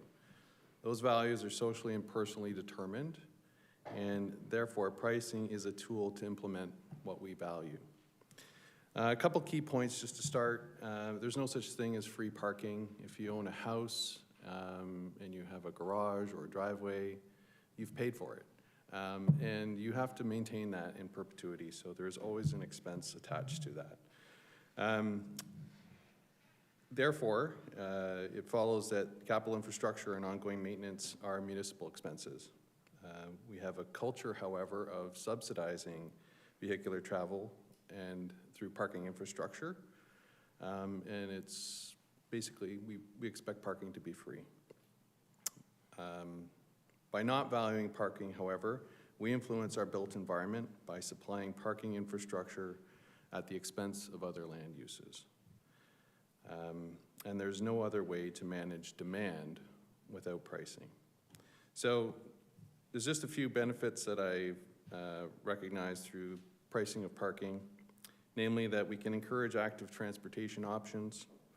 The municipality can manage the demand through market pricing, and we can recover the cost for parking infrastructure. We can improve social equity through that process, and level the playing field for other modes of transportation, which has already been mentioned. And ideally, we can change the behavior and values around driving. I was going to bring the book, but I brought the wrong book, from Donald Shoup, which is The High Cost of Free Parking, which is an excellent book, back in 2005. And I just want to leave you with a quote on that, which is, "Directly charging drivers for their parking is much fairer than forcing everyone to pay for it indirectly." Thank you. Thank you, Mr. Romanko. Any questions or comments? All right, seeing none, thank you for the presentation. I'll now call on Herb Sawatsky to present.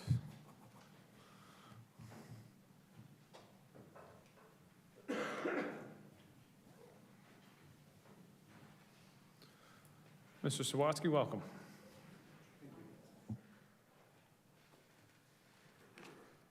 Greetings, Mayor and members of Council. Thank you for having me here. My name is Herb Sawatsky. I'm the founding member of 50 by 30 Niagara. You've received my emails. Now I see the people who are getting them. I've used your beaches, our beaches, and I've paid for the parking.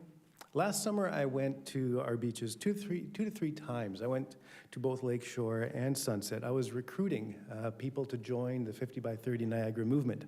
I was looking for I thought, where can I meet a lot of people from the Niagara region? Well, I went to the beaches and I met an awful lot of people from Hamilton, from Mississauga, from Burlington. I'd say at least half, if not more, of the people were from outside of the Niagara region. I'm speaking in support of the staff's recommendation for parking fees at Lakeside and Sunset Beach. One small caveat, I do not object to the councillors having free parking passes at the beaches. I think you guys put a lot of time and energy towards our community. If you want to go to the beach, it can be on me.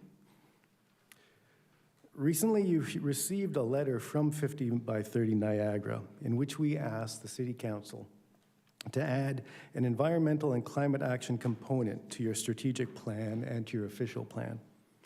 One piece of that recommendation has direct application here, that every action be viewed through a climate lens. In fact, every action that council takes should be considered through an environmental and climate lens, a fiscal responsibility lens, and an equity and inclusion lens. I definitely support the recommendation of bike repairs at both beaches as it makes active transportation a viable option for beachgoers. Furthermore, on page 11 of the staff report, they believe that a parking fee will encourage carpooling, transit, and active transportation, and other speakers have already spoken to that piece. These are good things. I support paying for parking at the beaches in small part because we already pay for parking throughout the city. In fact, just to attend this council meeting and speak to you, I showed up at 20 minutes to 6, so I had to put a loonie into the parking meter so that I could come here and speak to you, which I did, fully mindful of what was going on. Worst of all, we have to pay to park at the hospital. I find that absolutely ridiculous. Now I know that you have no jurisdiction over that, so I'm just venting about that one. We shouldn't have to pay to park at the hospital, but it feels appropriate to park at the beach. Paying for parking invites us to consider the overall cost of driving. When we have to pay to park, we think about it. We think about the impact. That's good. It's good for us to think about the impact of our actions. The overall cost not only of driving a car and parking a car goes not only to ourselves personally, but there's a cost paid to the environment, which means that that cost is paid by our community members, and that eventually comes back to us again. Parking, as has been mentioned, is not free. This is particularly an equity issue. Someone who does not have a car but takes public transit pays for that transit. They pay property taxes through their rental fees. Anybody who rents an apartment is also paying property taxes. Their property taxes pay for roads and city services. If someone who cannot afford a car has to pay to get on a bus, should someone who can afford a car not have to pay to park it? Does it make sense that cars get free services while those who cannot afford a car don't? Now, like all of us, I don't like paying fees. I don't like paying taxes. No one does. But the reality is we have to pay for things. One way or the other, we pay for things. And the reality as well is that we get some great services for the fees that we pay. We get to go to the beach. We get to lie in the sun. We get to hang out with our friends and our family. We get to spend quality time with one another. And the reality is that for $15 for a season, that is incredibly great value for money. That is a great deal. And before you vote on this matter, I want to ask you to consider, I ask us all to consider, what else can we do for $15 for a season? Is there anything that we can do for that kind of a price? What can we do with our families for $20 for a day? It's great value for money. If this is an affordability issue, as some seem to think, then it's a very affordable issue. Thank you for your time. Thank you, Mr. Sawatsky. Are there any questions for the presenter? All right, seeing Councillor Williamson. Thank you, Mr. Mayor. Through you to Mr. Sawatsky. Thank you for presenting, Mr. Sawatsky. You mentioned about there being parking downtown and at the hospital, but beyond that, we generally don't have paid parking. Would you like to see paid parking at our public arenas and public parks and everywhere else across the city as well? You're asking about perspective. You know, I would probably do what the council did in this case, which is send it to staff and hear staff's recommendation. If the staff were to recommend that, then I'm sure it would make an awful lot of sense. Do you think that would be a fair option to do it universally as opposed to just sort of targeting certain places? Again, I would send that to staff and ask them to research it and study it and hear what their recommendation is. Other than that, I'm just making off the top of my head, and that wouldn't be fair. Thank you. Yeah. Thank you, Mr. Mayor. Thank you, Councillor Williamson. Councillor Garcia. Thank you, Mr. Mayor. Through you to Mr. Sawatsky. Are you aware that the paid parking at the beaches was instituted in response to the pandemic and that we were overwhelmed with people, I should say, from Toronto and Hamilton and elsewhere coming here because it was difficult to find a beach. But up until then, we have never charged for parking at the beach, at either beach. I am aware of that. Yes, I read that in the report. Okay, thank you. Thank you, Councillor Garcia. Any further questions? All right, seeing none, thank you, Mr. Sawatsky, for your presentation. I'll now call Connor Peters to present.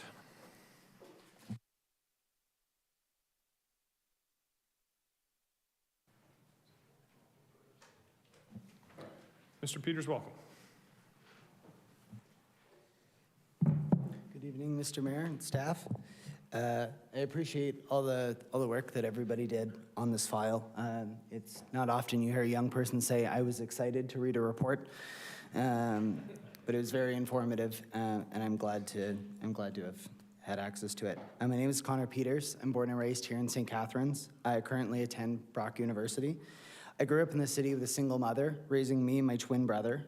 We were not fortunate enough to own a car, but we often took public transit or walked over to many of the city facilities, the parks, Burgoyne Woods, or to the beach because it was the cheapest thing to do to entertain two small children.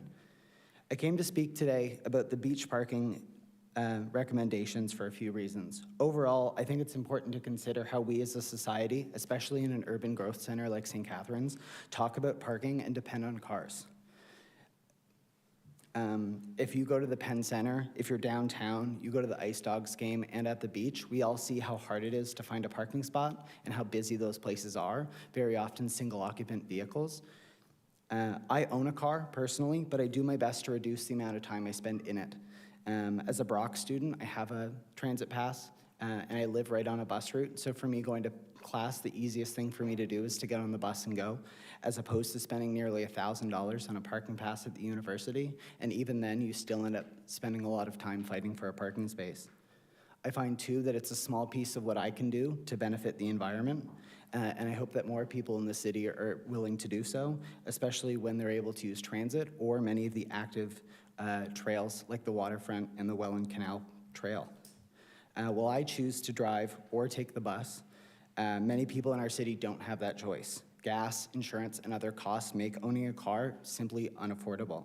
Many families like mine growing up relied entirely on the public transit system, and I appreciate the work that this council did on moving forward with the regional transit moving forward. I think one of the other problems that we see, the framing around the conversation on parking fees at the beach is just a little bit misconstrued. The issue came up quite a few times in the last municipal race, with one candidate mentioning to axe the beach tax. I'd like to point out that candidate was not successful and is not present here, so I think it's somewhat of a comment from the electorate on how they feel about that. The reality is it's not a tax, it's a fee, but the other thing is that fee is a significant discount to drivers. The $15, if we try to go to the Meridian Center or the First Ontario Center, those parking fees are more than that for one visit. So $15 a season is one, even for the beaches, that's one day, really. If you've got small kids, you know, you're spending a couple hours at the beach, that's $15 right there. Speaking of taxes, the CAO report details all the different numbers that go into these programs and all the different options that council has to move forward. I found it surprising how significant the difference was to move to the free system, with the net cost being almost $250,000 to print out all those passes and send them out to everybody, and the loss of revenue that we would have. I think after all the budget conversations that were had in this room over the last couple of weeks and months, I think it's pertinent to be respectful to the taxpayer, and when users are paying for a service, they are also benefiting from that service. I think an opt-in system, either digital, like the Honk app or the way that the system's currently existed, or printed passes for those who need it, would be the best way to reduce the financial and operational burden on the city while still allowing individuals to utilize that system. I'm not suggesting that parking should be restricted or that people choosing to drive are inherently bad. I just think that we should prioritize parking for those who need it, and choosing that convenience should mean that you have to pay just a small fee. Thank you. Thank you, Mr. Peters. Are there any questions of the presenter? All right, seeing none, thank you, Mr. Peters, for your presentation. I'll now call on Lori Littleton to present, I believe by Zoom. Sorry, I didn't unmute.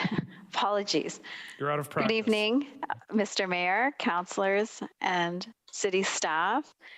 I am here to speak in favor of the staff recommendation. I know that there's sometimes a thought that beach costs money, or that this is a opportunity to charge to go to the beach, and that is a false narrative. It hasn't really showed up tonight, and I did want to just congratulate the other presenters because I thought that they were excellent and they had a lot of very up-to-date points and some really great food for thought. So I did just want to give a nod to them. I think that, you know, when we're talking about if we have to go to the beach, then we're charging people to go to the beach, and this is a cost for people to use a public space.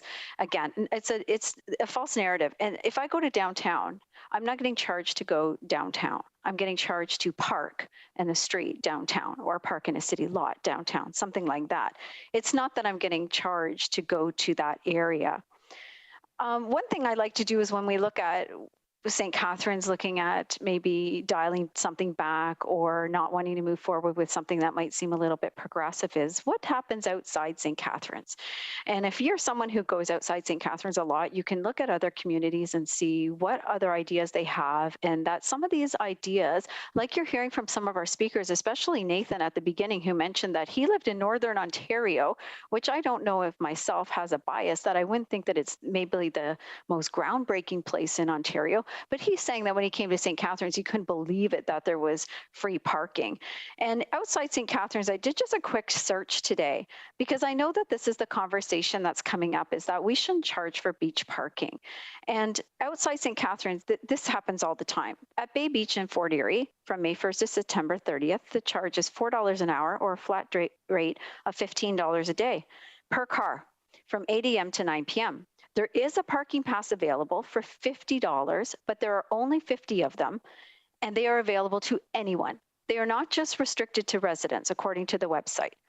Beachway Park in Burlington is $2.50 an hour, $20 a day. Halton residents, can get 10 free days between May 1st and September 30th. After that, everybody's paying $20 a day. Lowell Park has a 3-hour free parking. This is also in Burlington, that lets you register online. And then if you're outside that 3 hours, so I guess you get, a little spot for 3 hours and they register your license plate, sort of like honk, you will get ticketed. So outside that 3 hours, too bad for everybody. In Port Stanley, there seemed to be no differential between just the general public and residents. So for between May 1st and September 30th, it's also $4 an hour or $20 maximum. You can get a season's pass for $100. So I'm here to talk about this $15 for a 5-month pass, which ends up being $3 a month or about 10 cents a day. And quite frankly, I'm a little embarrassed that this is actually going to be discussed, that a 10 cent a day fee is something that people are having some problems with. We need to have a parking pass, and we should have a parking pass, because if we had no pass, we'd be on daily maximums or we would be on the hourly rate, and that would be too unaffordable for people. The idea that parking should be free is an outdated one. We've already heard from a lot of people tonight that this is not something that I think most people subscribe to anymore. In the staff report, it also mentions that if there's no parking charges at source, the cost will be borne by the taxpayers. It doesn't disappear. And a few people have already mentioned this. Somebody has to pay for these things, and we know it will go on the tax levy. If you ask most people, they would rather not pay for anything. That's a fact of life. But if we don't pay for anything, we can't have nice things. But if we pay for things, we have the opportunity to have things like a bike repair station. And that will encourage more people to bike to the beach, because if something happens to their bike, they don't have to carry it home or put it on the bus. That's a genius idea, and congratulations to Ms. Sorrenti for such an excellent report that she's presented. So I think generally, if you have a base amount, which is supported by the tax levy, and then a user cost, if you will, whether it's at the older adult center where you take some classes, swimming lessons, or parking, this makes the most sense. It's also the most fair. I would also just mention that I think when we're talking about if you take skating lessons at the arena, the costs for the skating lessons also include a parking cost, if you will, to the upkeep of the parking lot, the building, the heat, the hydro. The costs are already included in that. If there's no cost to go to the beach, which I fully believe there should be no cost to go to the beach, there needs to be the cost to park at the beach. There's no other way to recoup that cost. So I'm asking you, councillors, to please accept the staff report and to keep the $15 resident pass for our city. Thank you so much. Thank you, Ms. Littleton, for your presentation. Are there any questions or comments for Ms. Littleton? All right. Once again, thank you, Ms. Littleton, for the presentation. I will now look to John Belgrave to come and present. Welcome, Mr. Belgrave.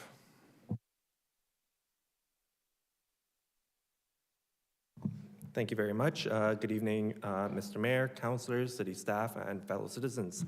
My name is Jonathan Belgrave, and I am a resident in Ward 6, Port Dalhousie. And There were a lot of comments tonight in support of staff recommendation for the $15 seasonal parking pass for 2023, and I am in support of this. I sent a communication via email, and I'm not going to reiterate those points again here, but many of my points were mentioned by the citizens who came before and presented earlier tonight, and I fully support those, so I'm not going to reiterate those. I do want to give a little bit of a change of perspective of this. As we've discussed and heard tonight, there is going to be paid parking for the city. Many other cities do this. What we are actually proposing, the city staff is proposing with this $15 parking pass is that it is a subsidy to citizens. This is a benefit to citizens. Otherwise, if we didn't have this, they would be subject to the full rates of the parking. This, as a person myself who goes to the beaches at both Sunset Beach and Lakeside Park, in the first year of the pass, I used it 3 times to go to the beach, and went to the beach via bicycle about 5 times. Last year, because of the online system, and as a renter, I did not bother with applying to get the pass because it was a little bit more of a hassle to me to prove that I'm a resident here, to get my landlord's agreement to the city. So I decided to bike to the park, to the beaches more. I actually visited the beaches about 23 times last summer, and I only drove and parked there twice. So I just want to say that is my personal experience with this. Not everyone will be able to do that, but having the $15 pass and making sure it's accessible to citizens in multiple ways and residents makes the beaches actually more accessible. Thank you very much. Thank you, Mr. Belgrave. Are there any questions or comments? All right, seeing none, thank you again, Mr. Belgrave, for the presentation. So at this time, is there anybody else in attendance who wishes to speak on this issue? All right, seeing none, can I get a motion that council close the public meeting respecting this? Councilor Garcia, Councilor Harris, all those in favor? Opposed? That's carried. So the public meeting is now closed and council's called to order. Is there a councilor who would like to move the recommendation in the report? Councilor Miller, seconded by Councilor McPherson. So we have the motion on the floor, and we will open it up to questions and comments in a moment. In discussion with the clerk, I should say, I believe the first 4 paragraphs here, the first 4 clauses, are all interdependent on one another, which is to say you can't really pass one of them if you don't pass all of them. So I'm going to suggest, because I know that that is the section that will be, well, they're not totally dependent, but a couple of them have to be passed for the other ones to be passed. That was the discussion.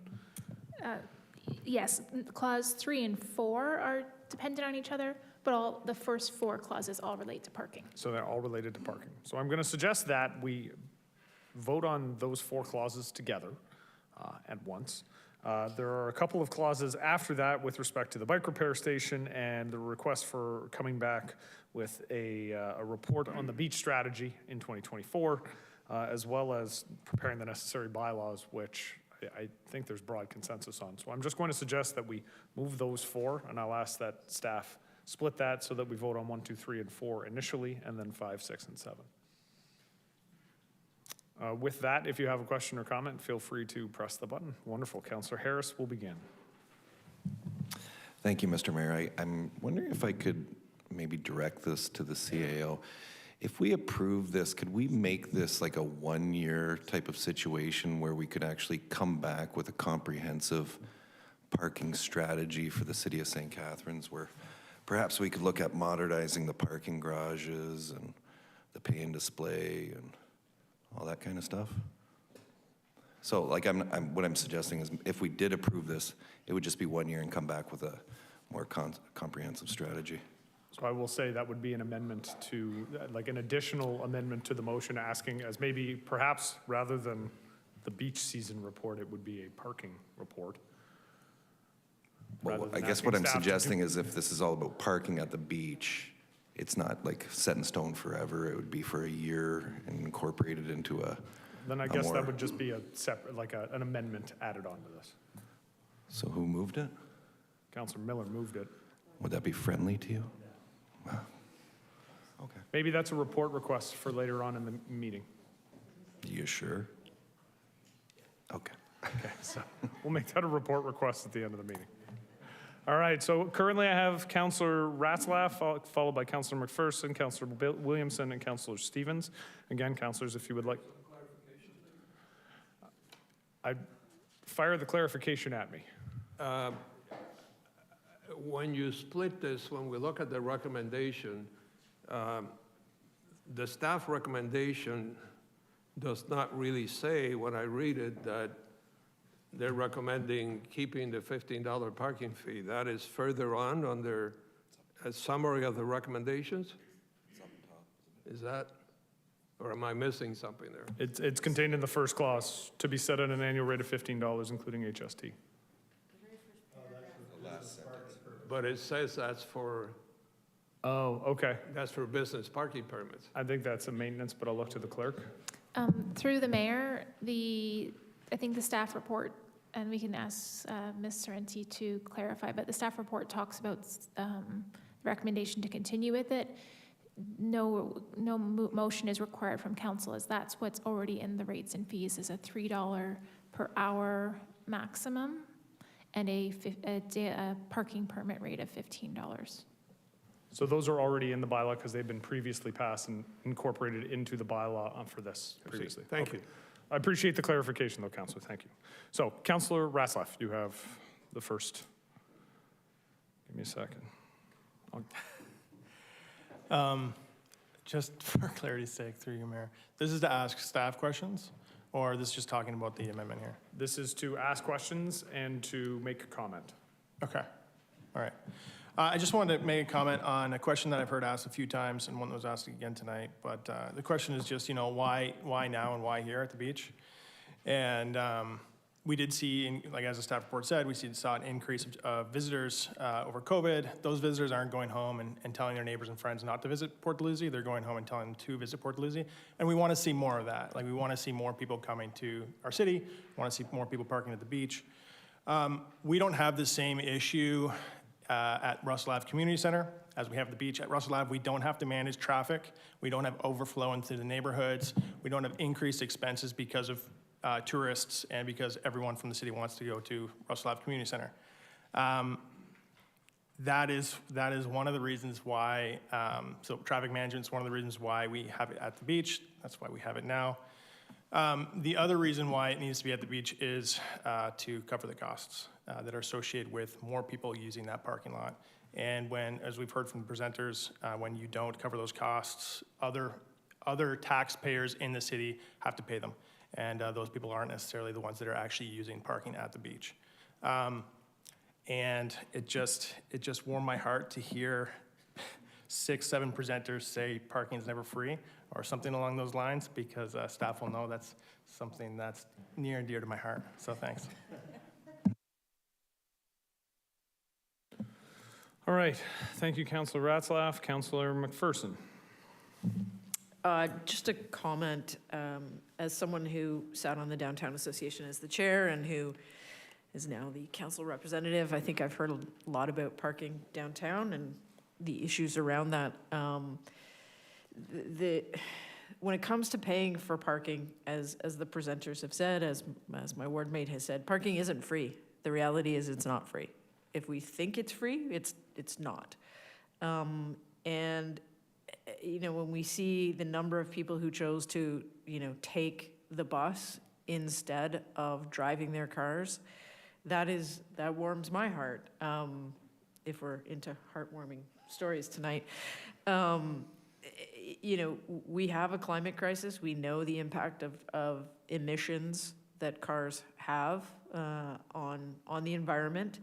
If this helps to encourage people to take the bus, which I think it has, I'm in full support of continuing the paid parking, as well as offering, I think that there's opportunities for the businesses to get a fair and reasonable rate for parking. And it blows my mind that there might be people thinking that we aren't going to pay for parking.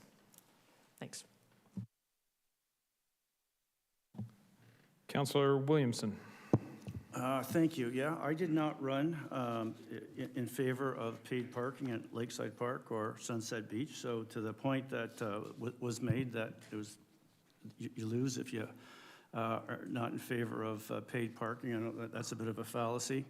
The first point that needs to be made is that we're grossly overstating the problem here. The issue of being able to find a parking spot in Lakeside Park parking lot or at Sunset Beach is isolated to really, I won't say a handful of days, but not that many days when it's actually a big problem to locate a parking spot. Those of us who lived through the last couple of years of this permitting system and had to deal with residents, and I felt sorry for staff having to deal with a lot of the issues that came out of this as well. It was a lot of hassles, a lot of unnecessary difficulty that was created for people.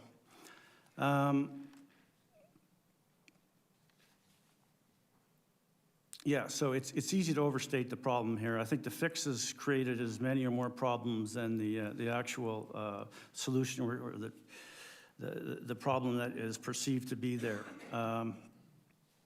So in a sense, we have artificially manufactured somewhat of a bureaucracy or additional people involved to deal with a problem that is not as bad as it's made out to be.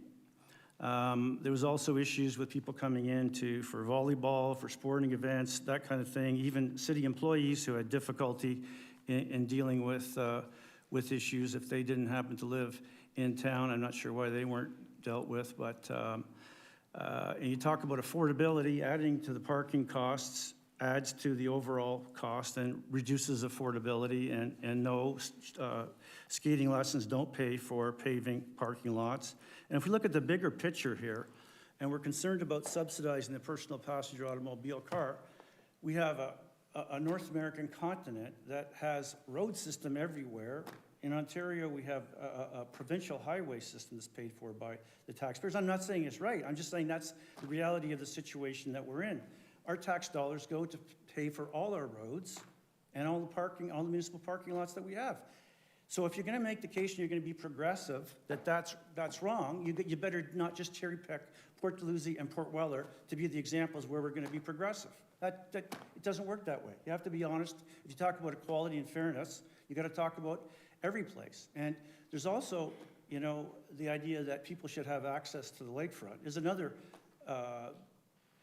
objective that is an important one and that we're trying to promote here as well. I think that's in our strategic plan, and making, to suggest that there's just these two particular locations where and of course we've already got existing parking fees downtown, I understand that. We also haven't considered the spillover parking negative issues that have happened in the residential neighborhoods. They've been difficult to deal with. The system that we had and the proposed system still doesn't deal with turnover, really. You can still go in there for your $15 fee and you can park your car for 2 weeks and leave it there, and nothing's done about that. Those long-term parkers are as much of the problem as anything else. Also, we're talking about the cost. Well, the capital cost of building a Lakeside Park parking lot, and we're going to get a grant for, apparently a provincial grant to cover costs in Port Weller. That's already paid for. Yes, there's ongoing maintenance costs, but there's ongoing maintenance costs everywhere. Point being is if you're going to charge here, you better be prepared to charge in Meriton, at the Seymour Hanna, at anywhere you can think of where people go, Burgoyne Woods, etc. You better be willing to do that if you're going to do this. It's an all or nothing proposition, and the last line in the staff report suggests that should it be the will of council to provide free parking permits to residents, staff recommend eliminating all paid parking for residents and non-residents, and that is the choice that I would make tonight. Councillor Harris brings up a good point at the outset, asking, well, we should have an overall comprehensive plan. And he's right. If we're going to do this, we better be prepared to do it across the whole city, not just in a couple locations. Thank you. Thank you, Councillor Williamson. Councillor Stevens. Thank you.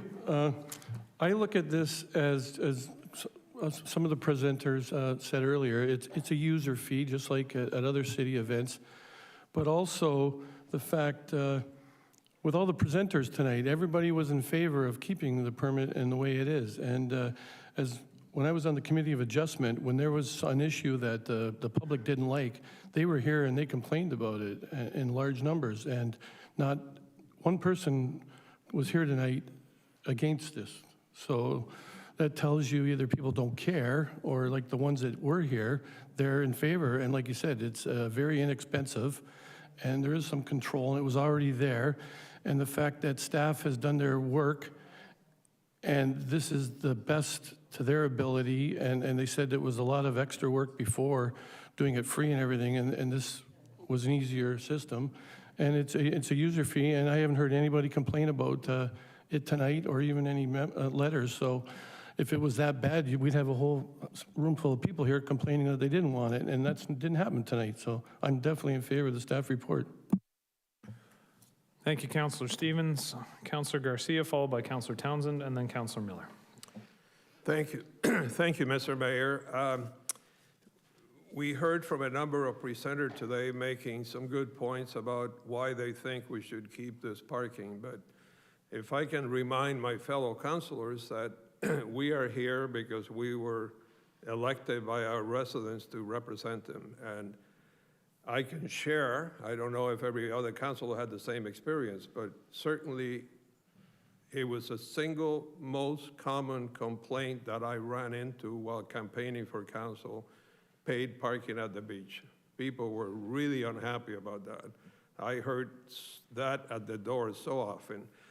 I heard from grandmothers who told me that they can no longer, they will no longer take their grandchildren to the carousel because they can't afford to pay for parking, or they won't pay for parking. I heard from people who want to walk on the piers but are not going to the piers because they had to pay for parking.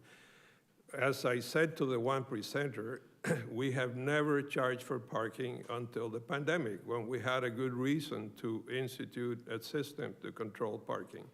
We should not have to expect that we're going to get those huge crowds and people from out of town again, unless a pandemic comes back, and let's hope that it doesn't.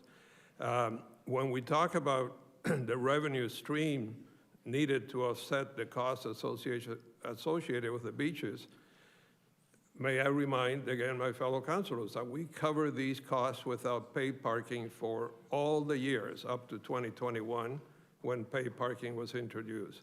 So this is just a different revenue stream that we came up with because of an emergency, and it's something that we have not used in the past.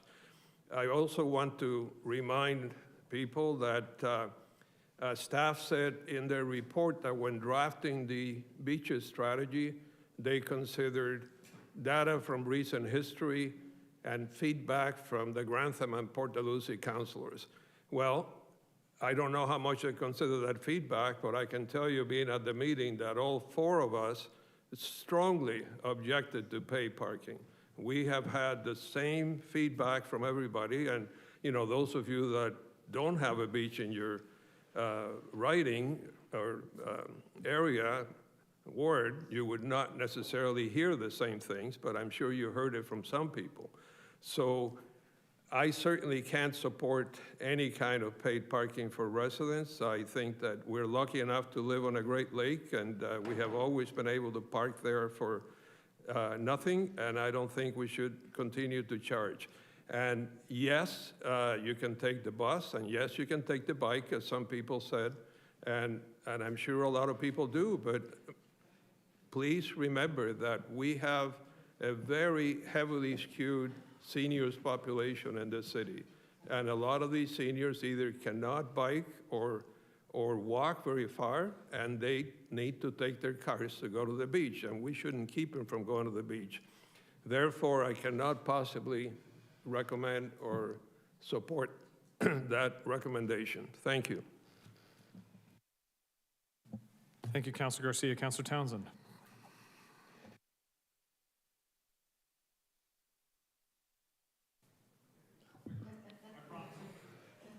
Thank you, Mr. Mayor. Through you, I would like to remind my colleagues that, as we've just heard that from some other councillors around the table, that this fee was a result of the increased number of individuals coming to the beach during COVID. Well, that's not actually the full case here. I'd like to remind my colleagues around the table that as the province continues to download costs onto the municipalities, and as climate change continues to be an issue, there continues to be more higher costs for the municipalities. I would like to also ask direct a question. I believe we go to the CAO's office. Is it accurate that if someone does receive one of these parking permits, they could leave their car for up to a week in a parking space? Is that accurate? I'm assuming we're looking to Ms. Sorrenti on that one. Through you, Mr. Mayor. So Sunset Beach does close. We do lock the gates at that. If a car was left overnight, then they usually return in the morning. At Lakeside, yes, that's true. They could leave their car overnight. The report does speak to looking at overnight parking in the future, as this was a concern that was brought up by other councillors as well. And this is something we will be considering at future reports. Thank you for that. And in Port Dalhousie, as there are restaurants, there are bars down there. If someone has been drinking, you want to encourage them to leave their vehicle overnight. As for a vehicle being left there for 7 to 10 days, then I do share my colleagues' concerns about that. All in all, I am in favor of the staff recommendation. It was very successful last year. As someone who just came off campaigning, I heard from residents who were quite happy that we had people parking their vehicles, and vehicles were being turned over in a timely manner where they can go down into Port Dalhousie and receive and get a parking spot, whether it be Port Dalhousie or Sunset Beach. So I heard quite the opposite. Yes, were some people upset by the $15 season fee? Yes, probably a few were, but I would say the overwhelming majority of residents were happy that there was an overturn of parking spaces available for them to enjoy the piers.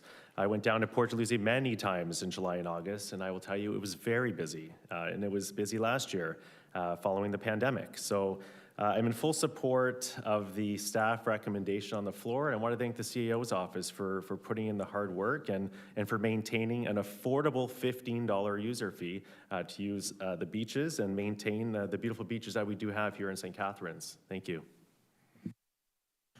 Thank you, Councillor Townsend. Councillor Miller. Thank you. Just a few questions for staff, I assume, through you, the mayor, to Ms. Sorrenti. Did we notice, and I apologize that this was somewhere in the report, Councillor Townsend just touched on anecdotally, but a difference in attendance in the beach 2020 versus 2021 versus 2022 as we move through these different iterations of parking passes? Through you, Mr. Mayor, I'd like to comment that and then pass it on to my colleague, Lisa Reed. But from our experience, yes, 2020 was a lot. 2021, also a lot. 2022 was more manageable, but there were many days, and not only on weekends, where we did have to close the lot at sunset because it was overcrowded and Lakeside was backed up as well. But I would like to, through you, Mr. Mayor, to turn to my colleague Lisa Reed, who has more experience in dealing with the enforcement perspective of things. Thank you, Trish. Yeah, I would echo kind of what you had said. Where we're seeing, I would say last year at Sunset Beach, maybe not as, I don't say not as popular, but maybe not, we didn't have as many full days as what we would have had in the 2 prior years. Lakeside Park and Lakeside Beach definitely full, definitely had a lot more days where, you know, there was a lot, the beach was actually filled with parkers, and we're seeing that on a regular basis. And I think as we had some comments come through from some of the presenters, we do see a lot of out-of-town visitors there. So it's not primarily just our residents of Port Dalhousie or the residents of St. Catharines. We have a lot of out-of-town visitors that do come. That's supported kind of in the revenue that we collect. So those aren't people who are paying for permits or people who are paying for, hourly parking and staying for the 3 hours. And it's also reflective in the actual screenings. So when people get violations for parking over the 3 hours time limit, we can see that the majority of the people who are being ticketed are from out of town. So they've exceeded the 3 hour time limit. So we definitely have, I think, we're at a point now where I think COVID brought on a lot of our visitors, but I think, like as one presenter said, is a critical reflection point. Things are changing in St. Catharines. And I think now people are coming to Sunset Beach and people are coming to Lakeside Park, and I think as we get further development in Port Dalhousie, we're going to see that move forward. And I think we have to be proactive in our parking strategy. And the only way that we can kind of turn stuff over is that if we have paid parking. That's the only way that we can move parking along is if we have paid parking. Areas with higher Sunset Beach that has higher areas of space, we need to find mechanisms and actually to turn those spaces over. So.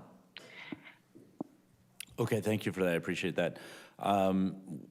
We heard, or I think Councilor Garcia mentioned that we didn't have these fees before. My understanding that we didn't have security at the beaches before. Is that correct? Through you, Mr. Mayor, that is correct. Okay, so I think that, there are new costs, alone the sort of moral arguments in favor of paid parking or not, but there are new costs associated, which, as Councillor Townsend pointed out, actually came from our 4 ward councillors in the north end of the city with regards to security issues at the beaches that I think came from residents, actually, originally. I just wanted to ask, we got a letter from the Coalition for a Better St. Catharines that mentioned that the time it takes to apply might be prohibitive. Is there an estimate on how long it takes to apply for these passes? Through you, Mr. Mayor, to apply online, like when it will be launched, or sorry, could you clarify? Sure, like to apply online if this goes through and we stick with the digital passes.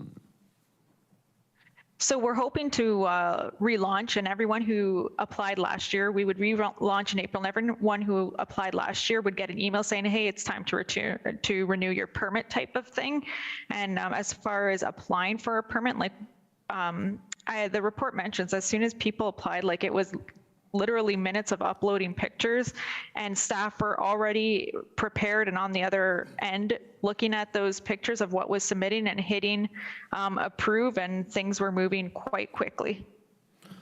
And I guess, as a user, could you touch on what that experience is like? Am I setting aside 30 minutes to do this, or 5 minutes, or? Oh, so in fairness, if you're technically savvy, 5 minutes.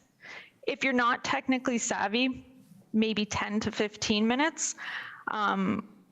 In true transparency, we did have a few residents, I'd say a handful of residents who reached out frustrated, not quite understanding how to navigate the system. But once we walked them through it over the phone, we're quite pleased at how easy it was. And we're quite supportive of how quickly they were able to get their permit in time. Okay, thank you for that.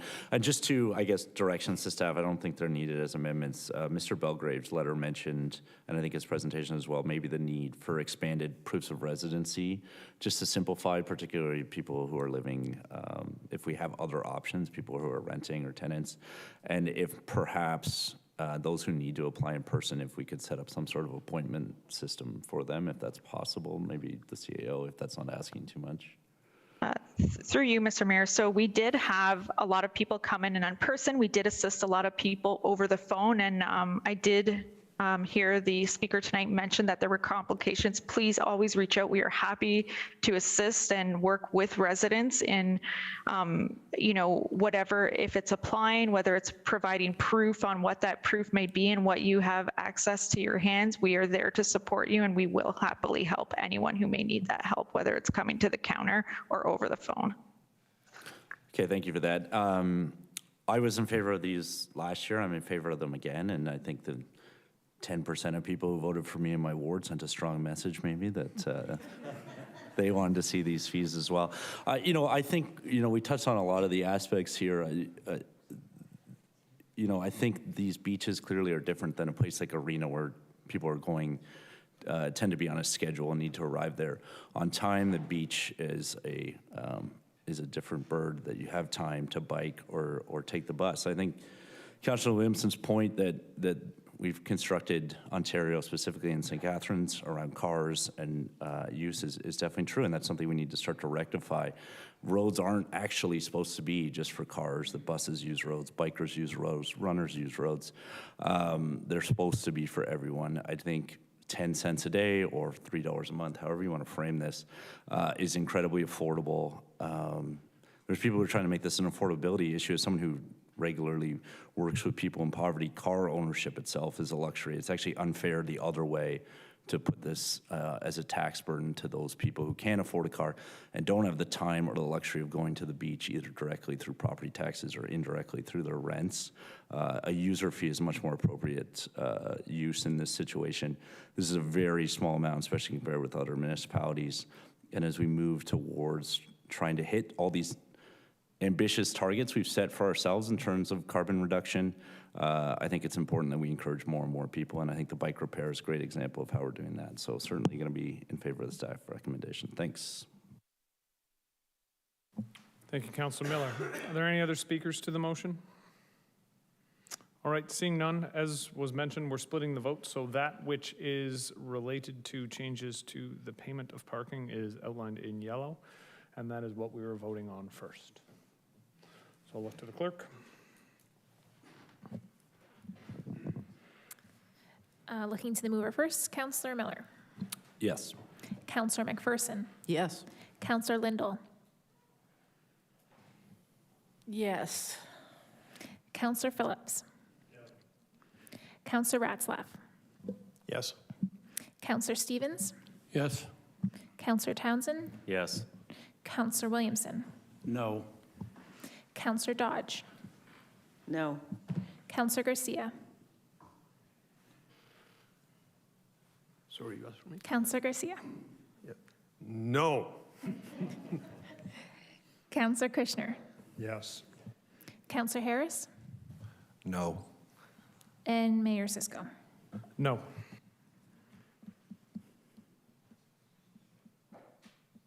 And that passes. All right, moving on to the balance of the motion related to the bike repair station, a report back from the 2024 beach season on the success of the strategy and recommended amendments and the bylaws. It passed. The first half of the motion passed. Kevin, you won. All right. So the second half, what is now outlined in yellow, and I'll look to the clerk. Councillor McPherson. Yes. Councillor Miller. Yes. Councillor Townsend. Yes. Councillor Stevens. Yes. Councillor Williamson. Yes. Councillor Ratzlaff. Yes. Councillor Phillips. Yes, however, if those funds can be garnered from another source that might be mentioned later on, it might be something we want to consider. I'm saying, yes, we need a bike, we need that, but We'll take that as direct. I'll send that as directions to staff for a later point. Councillor Lindell. Yes. Councillor Kushner. Yes. Councillor Harris. Yes. Councillor Garcia. Yes. Councillor Dodge. Yes. And Mayor Cisco. Yes, And that's carried. unanimous. We found unanimity.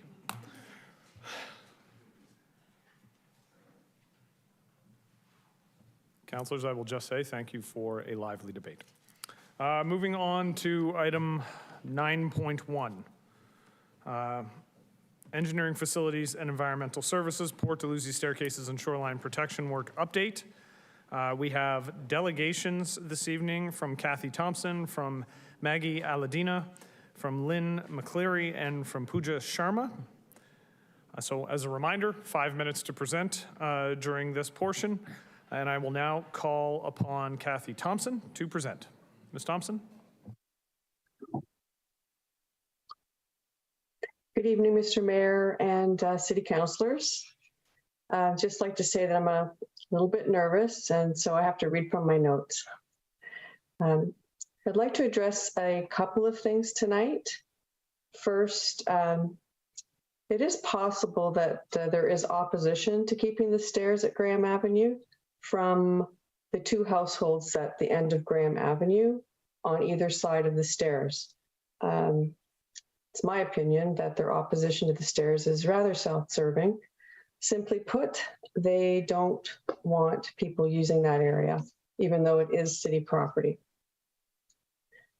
Next, I would like to address some points in the report issued on February 23rd regarding the Port Dalhousie staircases.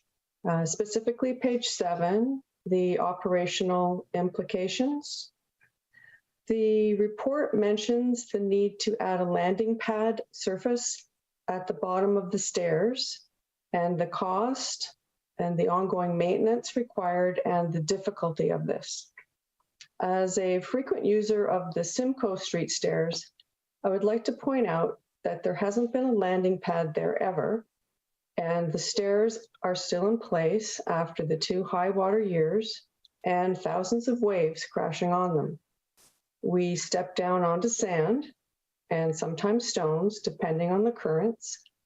So there would be no need for the city to create a landing pad or to conduct the ongoing inspections that they claim would be required.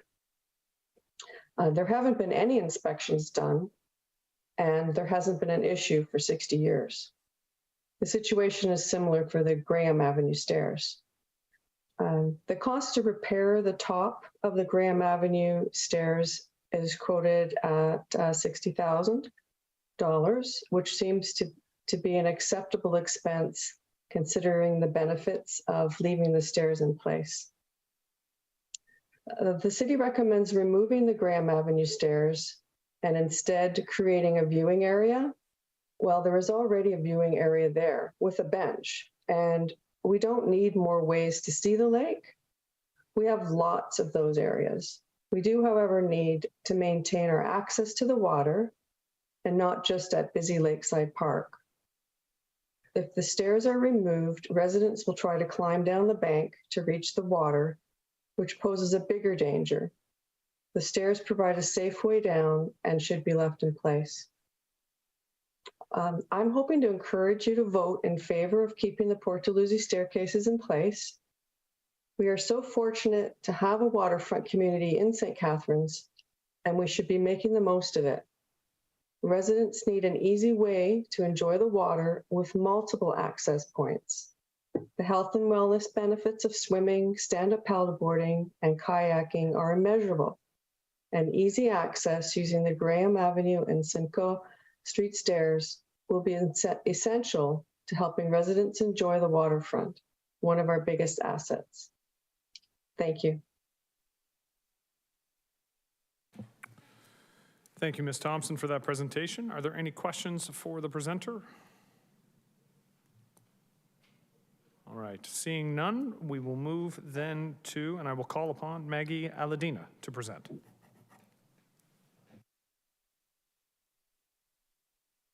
Good evening, everyone. My name is Maggie Aladina. I'm a recent, well, almost resident to Graham Avenue.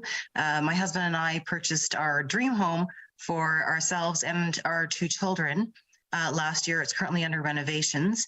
We're hoping to be there within the next couple of weeks. One of the main reasons we purchased our home in Port Dalhousie was because it's a waterfront community. We were very excited to learn that there were stairs at the end of the street on Graham Avenue.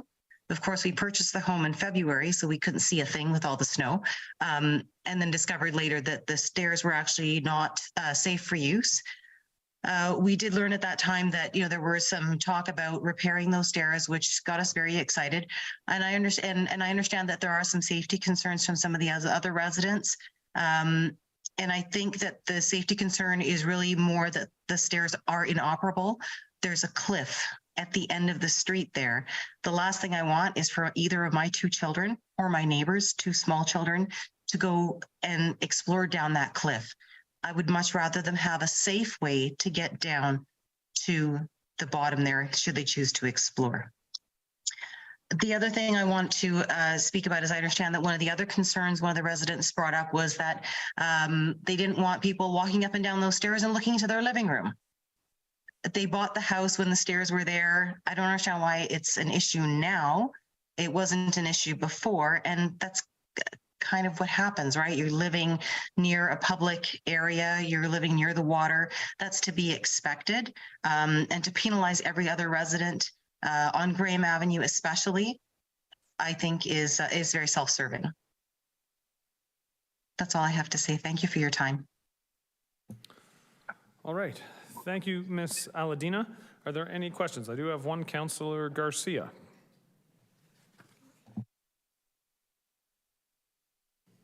Thank you, Mr. Mayor. Through you to the presenter, thank you for your presentation. I know the Graham stairs have not been fully fixed in the time since you bought your property, but have you seen some of the other stairs, like the Simcoe stairs? No, I haven't. Yeah, okay. So I'm so new to the area, I haven't had a chance to explore everything yet. We're not living there yet. Okay, thank you very much. I live near those and I know they're used a lot. Thank you. Thank you. All right. Are there any other questions for Ms. Aladina? All right. Seeing none, thank you, Ms. Aladina, for your presentation. I will now call on Lynn McCleary to present.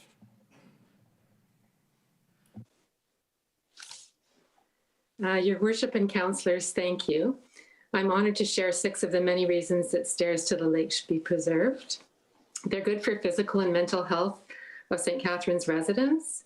They're good for connectedness of community members. They make access to the benefits of the lake more equitable. They're part of the heritage of Port Dalhousie, and they're good for the environment. Several years ago, when I finally had job security and could take on a mortgage, I decided to stay in St. Catharines. It's a great place to live because it's bordered by the lovely paths along the canal, the beauty of the escarpment, and the awesome shore of Lake Ontario. I was drawn to Port Dalhousie's small, affordable homes and how easy it is to go down the stairs in the neighborhood to swim, read a book, look for sea glass, or just sit partway down the stairs and enjoy the sight and sound of the lake. I'm happy with my decision. There's nothing better than joining my friends at the stairs at the end of a hot day, wading out, floating, supported by the lake, as my feet bob in the setting sun and my body is refreshed by the cool water. This brings me to the first logical reason for you to preserve the stairways. Research overwhelmingly shows that people who live in cities and neighborhoods with more parks and natural areas, what the researchers call green space, have better physical and mental health than people who live where there's less green space. Being in natural areas measurably improves health, well-being, and health. Furthermore, the benefits are greatly increased when the natural area includes a body of water like the stairways you're considering. I've noticed that the stairs are used by neighbors and by those who don't live in the neighborhood. I know this because I talk to the people who are kayaking, paddleboarding, and enjoying the water. I've enjoyed connecting with people from my neighborhood who I wouldn't have otherwise had the chance to talk to, and people from other areas of St. Catharines and even out of town. For years, the stairs at Macefield and Simcoe Streets have been cleared of brush and debris by users of the stairs, contributing to their community. As I've experienced, research shows that having access to green space improves sense of community and social connectedness. This recommendation is about inequity. It's part of a long-standing process of diminishing access to the lake and its benefits for ordinary residents. At one time, there were at least 6 ways to get down to the water between Lakeside Park and Colton Street, 5 stairways and a pathway from the park at the end of Colton. Of the 5 sets of stairs, 2 go partway down the bank and no longer provide access to the lake. The stairs at Macefield became defunct 3 years ago when the beach they led to was destroyed for shoreline protection. Over the years, property owners who are adjacent to public land at the water's edge and to public land at the stairways have landscaped to make the public property appear private, thereby blocking average residents from accessing the benefits of the lake. Pathways that lead to the public shoreline areas on Colton Street through the park at the end of Colton Street are overgrown, and the only people who can access this public lakefront are homeowners whose properties back onto it. In parks along the lake and at the end of the roads that dead end of the lake, the bushes and trees grow wild. So now where you used to see the lake, you just see trees. Soon it will be only wealthy lakeshore property owners who can benefit from the lake, and ordinary people will be hard pressed to catch a glimpse of the lake. The heritage of Port Dalhousie as a lakeside community is being lost. You can ensure equitable access to the benefits of the lake. One final reason for keeping the stairways access, it's green. I can walk to the stairs at Graham Avenue in 5 minutes and to the stairs at Simcoe Street in 15 minutes.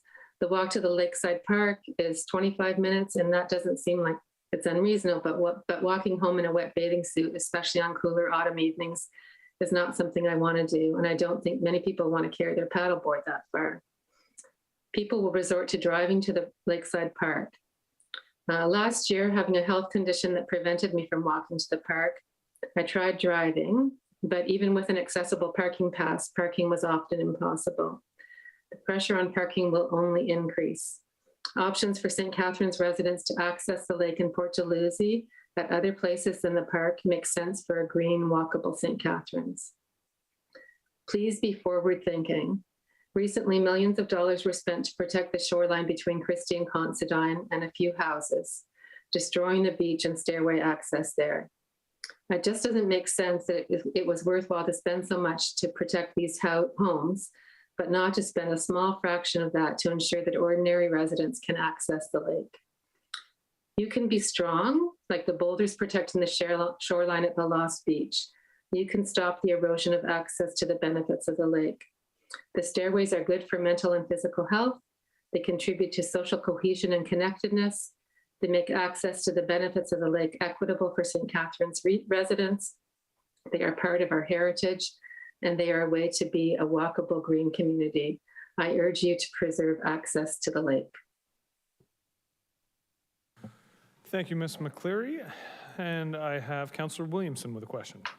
Thank you, Mr. Mayor. Through you to Ms. McCleary. I was posing this question before you mentioned that you had some mobility issues recently, but have you felt unsafe navigating the stairs, either the ones that were, the Macefield stairs that were closed or the ones at Graham Avenue, if you've used those? Last year we found out, like, we didn't know that the stairs at Graham Avenue were public stairs until last year. And so I just assumed that they were private, so I never went there. So I haven't used those, but I didn't feel any safety concerns at the Macefield stairs or at the Simcoe stairs, which I have used. And I think they're the same, they're these metal staircases. Yes. Yeah. Thank you very much.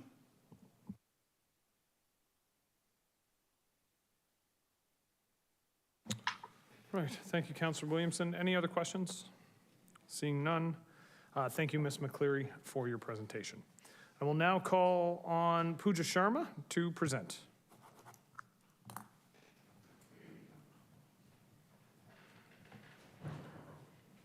Welcome, Ms. Sharma. Thank you, everyone. Thank you for giving me this opportunity to present. My family lives at the end of Graham Avenue. My name is Pooja Sharma, and I have a few key points that I would like to make on my actual experience in regards to costs that my family incurred while building our home at the end of Graham Avenue. I have read the report from Engineering, Facilities, and Environmental Services dated February 23rd. The recommendation that experts have provided to Council based on this report that I see does recommend the removal of the stairs of Graham Avenue. So I'm in support of that, and I'll tell you exactly why. I am going to talk about the shoreline. I'm going to talk about safety, and if I have time, I will talk about a couple of more key issues that we should really consider. So costs and permits for shoreline protection and slope stability. When I look at the report, I look at page 6, and it breaks down the cost, and the total cost is $60,000.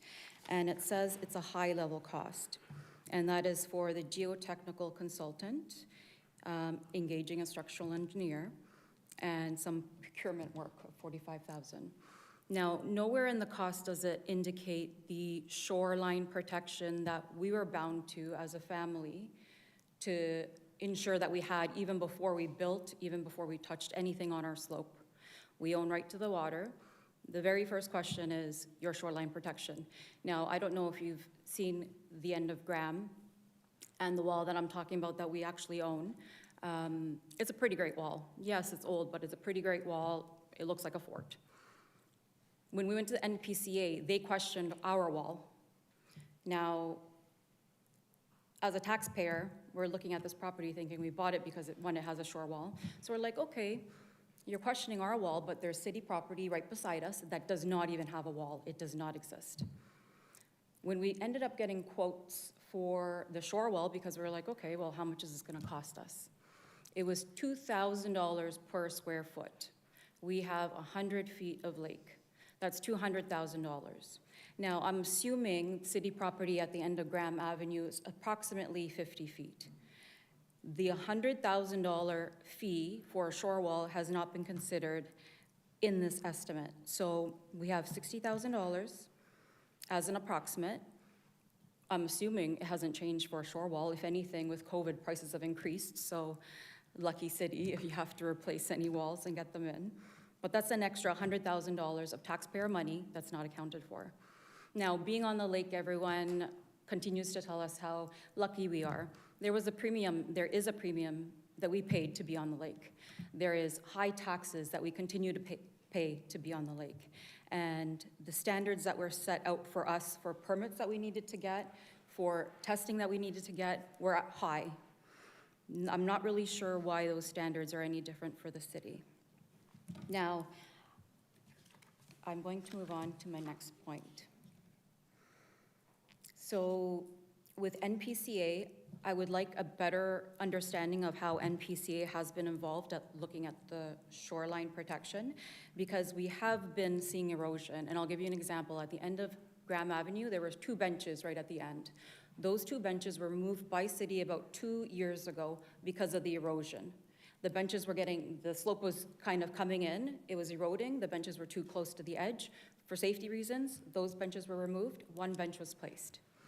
So we know that there is an issue with erosion. The emergency shoreline protection that was built in Abbey Mews area, it was a very expensive lesson for the city. It was very expensive because there was no proactive, there was nothing being proactively done by the city in order to protect shoreline protection. Now, I have limited time, so I'm just gonna speak to the safety of it. Building our home, we experienced a lot of hate, a lot of bullies that came to our area and harassed our team to a point that we got police involved, to a point that it got escalated to detectives. Now that we're in the home, we have the ability to protect, obviously, our community. There's 2 parking spots at the end of Graham Avenue, and it's a tight street. There's 2 parking spots, and I have young children that will be playing outside. If we do open this up for public use, where are the cars gonna go? What's stopping those cars from backing out into my driveway and hitting my kid? I'm not sure what we're going to be doing about the parking issue at the end of Graham. This is definitely not self-serving, it's actually factual. And I do believe access points are vital to the residents and the community, but I also believe that it has to be a smart choice, and we should definitely listen to the experts that have provided this feedback in the engineering, facilities, and environmental services. And I absolutely support the recommendation. Thank you. Thank you, Ms. Sharma. Are there any councilors with questions for the presenter? So Councilor Lindell, followed by Councilor Townsend. I'm actually not sure if I can do this or not, Mr. Mayor, but through you to city staff on a point that the presenter just made about the cost of a shore wall. Had that been taken into consideration when you talked about fixing the stairs at Graham? Through you, Mr. Mayor, to the councillor, no, the cost estimate does not include the installation of a shore wall. Our latest shoreline protection study did not identify this area as requiring shoreline protection. It is a well-vegetated slope, and we do not have any immediate concerns at this time. Okay, thank you. All right, thank you, Councillor Lindell. Councillor Townsend. Thank you, Mr. Mayor, through you to the presenter.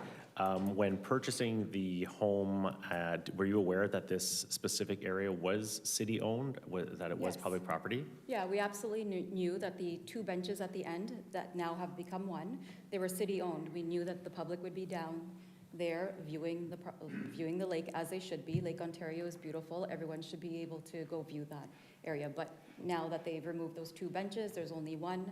Viewing is a little limited, so you know, we knew it was public area, and we absolutely still purchased the home because it was a nice spot to be.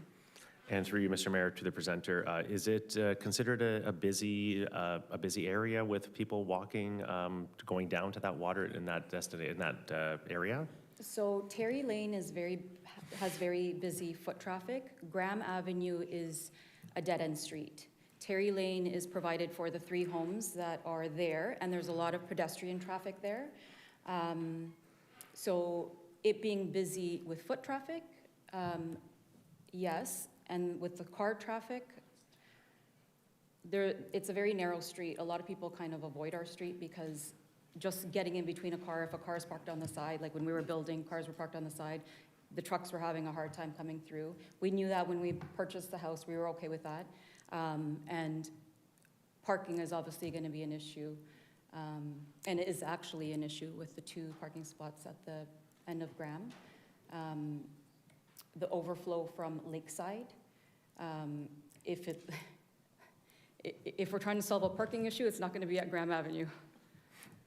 Okay, thank you. Yeah. Thank you, Councillor Townsend. Are there any other questions? Seeing none, thank you again, Ms. Sharma, for your presentation. So that is the end of the public delegations to this. Can I get a councillor to move a motion to receive the delegations? Councillor Williamson, seconded by Councillor Dodge. So that council received the delegation from Kathy Thompson, Maggie Aladina, Lynn McCleary, and Pooja Sharma regarding the Port Dalhousie staircases and shoreline protection work update. All those in favor? Opposed? That's carried. And can I get a councillor to move the staff recommendation in the report? Councillor McPherson, Councillor Lindell. So the staff recommendation is on the screen. The council authorized the closure and removal of the access point and staircase at Graham Avenue in the Port Dalhousie area, and the council received the updated information related to the work being undertaken on the waterfront access master plan and compensation plan. Councillor Garcia is up first. I will just state that Councillor Garcia, leave that back on. The Councillor Garcia does have an alternate. Mr. Mayor, I just want to ask a procedural question first. For sure, you can go ahead and do that. So through you to the clerk, we have passed a number of motions on these stairs, going back, starting in July of 2020. And in February 2022, we specifically passed a motion that approved $200,000 to replace the Macefield stairs at a suitable location and to retain and maintain all stairs, including Simcoe and Graham, and the source of funds was identified. And then we also, in December 22, gave direction approved by council to allocate funds for all stair deficiencies, including Graham. So my question is this staff recommendation not a reconsideration? Madam Clerk. Through the mayor, it's a complicated question. I think council's provided a lot of directions on this, but has also asked for a lot of information to come back. I'm gonna look to perhaps either, if a councillor had said, I want to have a motion to remove the stairs and that passes, and then later another councillor says we want to add the stairs, that would be a reconsideration. At this point, staff needs to provide information to council because I think staff's in a position that there's a very important technical information council needs to be aware of before staff does anything that's contrary to council's previous direction and or furthers council's direction.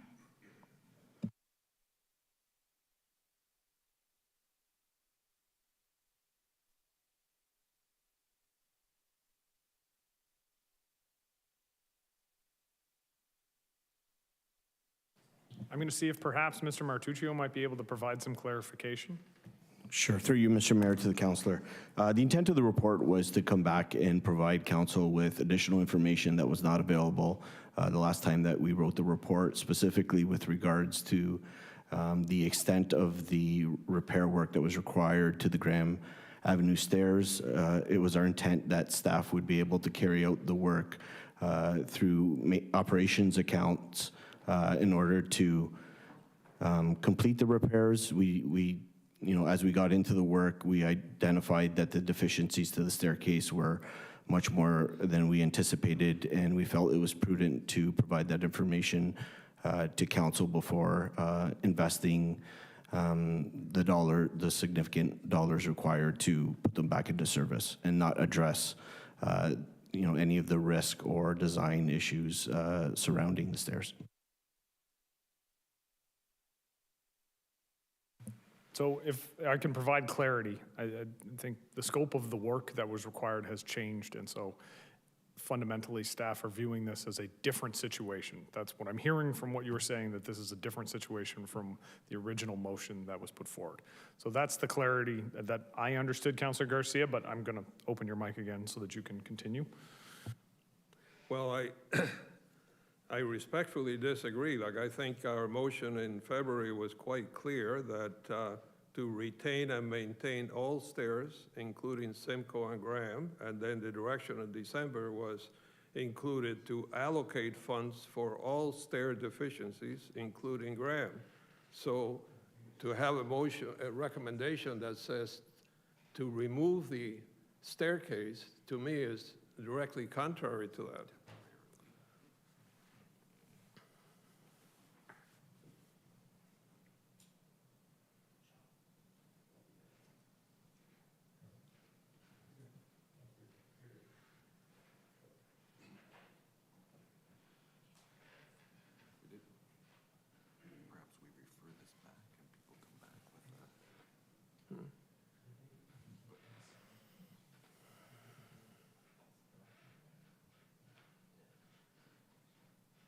Makes sense to refer this back and get some clarity. I think we should kill the staff recommendation. So through the mayor, looking at the specific wording of the approval from December of 2022, it was that funds be allocated in the 2023 budget to cover the anticipated cost of any structural deficiencies on existing stairs, including the Graham Avenue stairs. So I'm looking to perhaps the director to see, since that time, has the amount of the deficiencies increased that council would need to be aware in order to make a decision on how to move forward? Through you, Mr. Mayor, as I indicated, we originally anticipated that the repairs would be covered through operations accounts, annual accounts. They are significantly more than we have in our budget to carry out the work. So, Councillor, I'm going to step in here, and I'm going to say, and I'm going to remind folks of some procedural stuff here. The key word here is anticipated, and what staff have said, the original motion stated anticipated costs. What staff have stated is that these are unanticipated costs, and that's why it's coming back. So my ruling is going to be that this is not a reconsideration. I leave it to the will of council if you want to challenge the chair's ruling, and I want to remind everybody that you have that right if you disagree with my ruling in this particular case. But the wording from the December minutes states anticipated costs.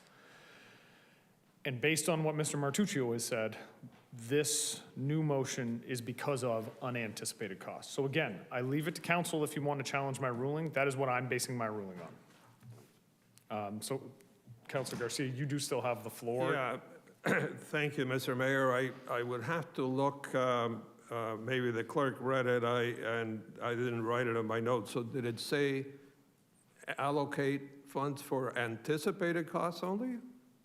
Was it that specific? That is correct. The motion was that funds be allocated in the budget to cover anticipated cost of any structural deficiencies on existing stairs, including the Graham Avenue stairs. This is the direction in December? That was the direction on December 12, 2022, and then the next part of that motion was that work be completed prior to the summer season. Okay, but through you to Director Martuccio, Mr. Mayor, I believe in December you had already shared with us that the cost estimate was $60,000 in total. Through you, Mr. Mayor, to the councillor, late in 2022 is when we did receive the cost estimates. They were not included in the capital budget process, and the work is significantly more than we did anticipate after looking into the work that we had to do to carry out the repairs. Well, I'm this far. I will challenge your ruling. Sounds good. So the clerk is just going to go over the procedure for this, so if we can take a momentary pause, folks. So especially for the new councilors, there is an ability for any member of council to appeal the chair's decision.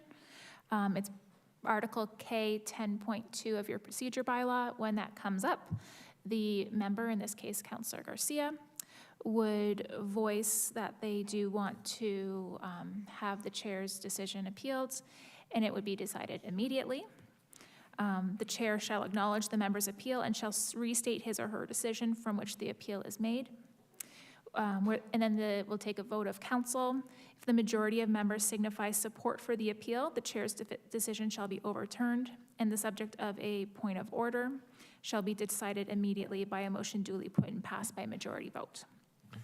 So for clarity, I will restate that my opinion was this is not a reconsideration, that this is a new motion that's brought forward because the original minutes state anticipated costs and staff are indicating these are unanticipated costs. So this would not be a reconsideration. Just for clarity, if councilors vote yes, does that mean that they are disagreeing with me and that it should be a reconsideration? Correct. At this point, they're going to take a vote to support the appeal. I don't believe it's debatable. To the clerk, is this a debatable motion? No. No, so it's not debatable. Point of clarification. Can we open Councillor Williamson's mic for the point of clarification? There we go. Thank you, Mr. Mayor. Through you to the clerk. The staff also had the alternative to not make a recommendation, just include the information in the body report, make a recommendation that the information be received as we often see. That would have been an option that staff had. Through the chair, that is correct. I think in this case, the staff felt it was important that they put this in front of council so that council is aware that staff are recommending this. Even though council has provided the previous direction, staff have gone back, reviewed it, and have come forward with a recommendation that despite the earlier decision, the recommendation is turned. Thank you, okay. So at this time, a reminder, council, if you are voting yes, you are voting that this should be a reconsideration. If you are voting no, you are agreeing with my ruling that this is not a reconsideration. Okay? So everybody is clear on that? Before we go any further, let me just get the speaking order here so I don't lose that. It's not for after, if we are going to continue to have a debate. I have to clear the queue to get to the voting. So a yes, as a reminder, a yes is that you believe this is a reconsideration motion. A no is that you agree with my ruling that it is not a reconsideration motion. Clerk? Councillor Garcia. Yes. Councillor Harris. No. Councillor Kushner. Yes. Councillor Lindell. No. Councillor McPherson. No. Councillor Miller. Yes. Councillor Phillips. No. Councillor Ratzlaff. Can I abstain? I don't really understand so I don't feel confident voting either way. So abstaining counts as a no. All right, then a no. Counselor Stevens? I'm just a little confused as well. The staff report is out because the cost to repair this now is greater than originally anticipated, and that's why they're saying that it should be closed? Is that basically what? This vote has nothing to do with whether we open or close anything. The vote right now is, are we reconsidering a previous decision? What I have said is, because these costs are unanticipated, this is not a reconsideration. Staff has a duty to bring this recommendation. Councilor Garcia is challenging that ruling and saying it should be a reconsideration because he believes we've already made a decision on this. Okay, so if I say yes, then If you say yes, then you're agreeing with Councilor Garcia. If you say no, you are agreeing with my ruling. all right, I'll say no. Counselor Townsend? Yes. Counselor Williamson? Yes. Counselor Dodge? Yes. Mayor, I think that's the last one. Sorry, that's long. Mayor Cisco? If I don't vote, it loses on a tie, so it's all good. I'm going to say no. I think I made the right ruling. And I would like to say I like the positive attitude on the challenge of the chair here. So the noes prevail. I'm not going to lie, 13 years, I don't know if I've ever done that before or been a part of it, so. So the challenge is lost. So we do have to go forward with the motion as it stands, which was moved by Councilor McPherson and Councilor Lindell. But Councilor Garcia, you do still have the floor. You were the first speaker. And as I was going to say before you had raised on that point, Councilor Garcia does have an alternative motion, which if what is on the screen is defeated, he's placing on the screen, which I believe, just for full understanding, if we can bring that alternative motion up underneath so that everybody is aware of what that alternative motion looks like. Okay? So Councilor Garcia, go ahead. Thank you, Mr. Mayor. So I'm just going to speak to the staff recommendation, and then if that loses, I can speak to my motion. Correct. If the staff recommendation loses, everybody can speak again to the motion that Councilor Garcia has indicated he's placing. Okay. Thank you. Thank you very much. So just to reiterate, and those of you new on council hopefully have seen in the report that we have discussed the port stairs at length several times and passed several motions, as well as council direction we just talked about, going back to mid-2020. In July of 2020, we made a motion, passed a motion to reinstate public access after the shoreline protection. And you heard a bit about the shoreline protection. So that shoreline protection at Abbey Muse was considered an emergency. So because it was such an emergency, staff was not able to make a plan to save the stairs at Maysfield, which were quite used, so they were being removed. So went ahead with that. Then in July of 21, I made a motion that went to the Budget Committee to include funds to replace those Maysfield stairs in the capital budget. Then, as I said earlier, in February 2022, my motion was approved that $200,000, which by the way was the least expensive alternative that staff came up with, be allocated to replace the Maysfield stairs at a suitable location if the location where they were before was not suitable because of the shoreline protection. And that motion also said to retain and maintain all stairs, including Simcoe and Graham. So Graham has been specified for quite a while, and the source of funds for Maysfield from the capital budget was identified at the time, and then in last December, we passed that direction that we were just talking about to commence Maysfield hopefully by May of this year, and also to allocate funds for all stair deficiencies, including Graham. So council has reaffirmed keeping and maintaining all public access points to the lake, that this is a priority. And I repeat, we are lucky to live on a great lake, and these stairs are a key benefit to our residents by allowing access other than via congested Lakeside Park. So the stairs have been there for 60-plus years. They're all solid steel construction, and I heard from a structural engineer that contacted me at the time that said they will be there for a long time. I hate to say it, but probably after we're all dead. Anyway, they are, of course, narrower than today's standards, but we asked, and there is no record, and this is very important, of any accidents on the stairs that have been there so long. They have all been recently inspected and minor repairs made, except for Graham, where additional required work was identified that had been missed because extensive shrubbery blocked the public access. So staff touched up, repaired those Graham stairs. They put a concrete base, I believe, at the bottom to secure them. And then, because the resident there had added all kinds of shrubbery on the public right-of-way in front of the stairs, when they removed all that shrubbery in order to make a path for the public to access the stairs, as they should be able to, they discovered that the bank was somewhat unstable, and that's where the $60,000 estimate comes from that it would take, and Director Martuscio has already addressed what that would be.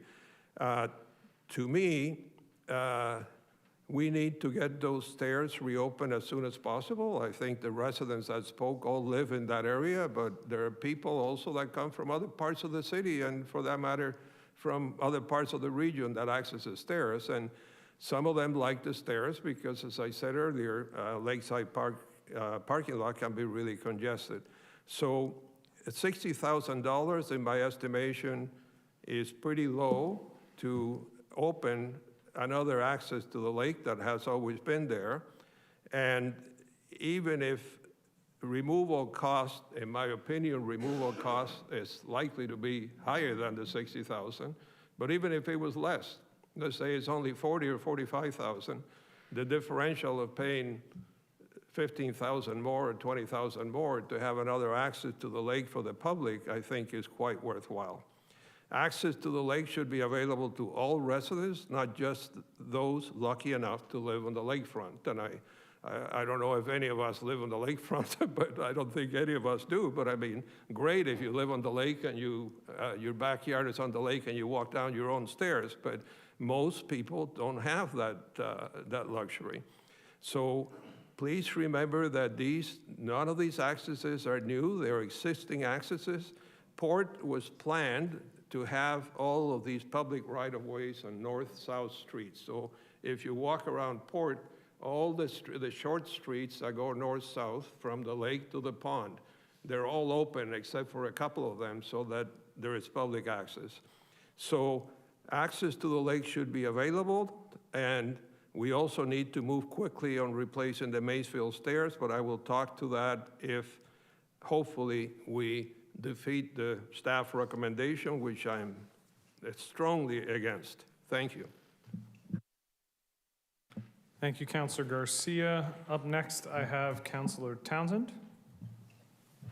Thank you, Mr. Mayor. Through you, with escalating costs, I would like to refer this back to staff to come back with an alternative option, looking at similar to what the NPCA has done at Balls Falls and the 20 Valley Trail with using pressure-treated wood to install as stairs. It's worked out in Balls Falls and on the 20 Valley Trail, and they've had them there for over 15 years now. So I'm wondering if it's something staff can come back with to present to council on what those costs might be in regards to replacing the stairs over at Graham Avenue.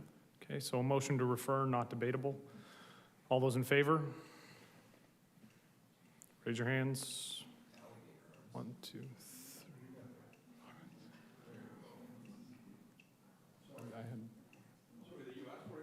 No, motion to refer. Okay, so hands up for motion to refer. Can I just, sorry, for clarification, can I just ask a quick question of staff? No. We can't debate, we can't ask questions. The only thing we could do is ask for a date when this is coming back. And I don't know if that's, so I need to see hands. Motion to refer. 1, 2. And opposed?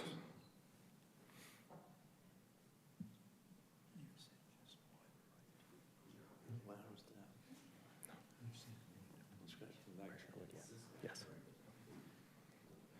So a couple hands went up twice and a couple hands didn't go up at all, folks.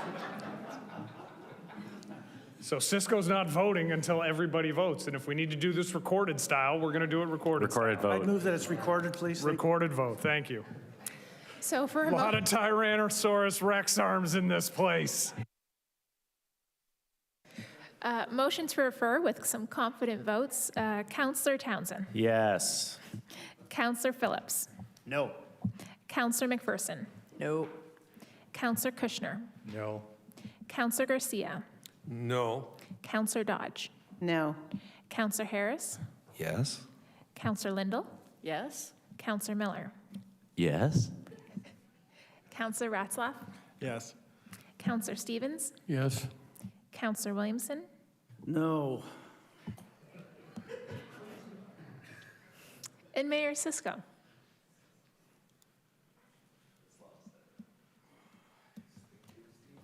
Yes, Motion to refer carries. it's an interesting idea.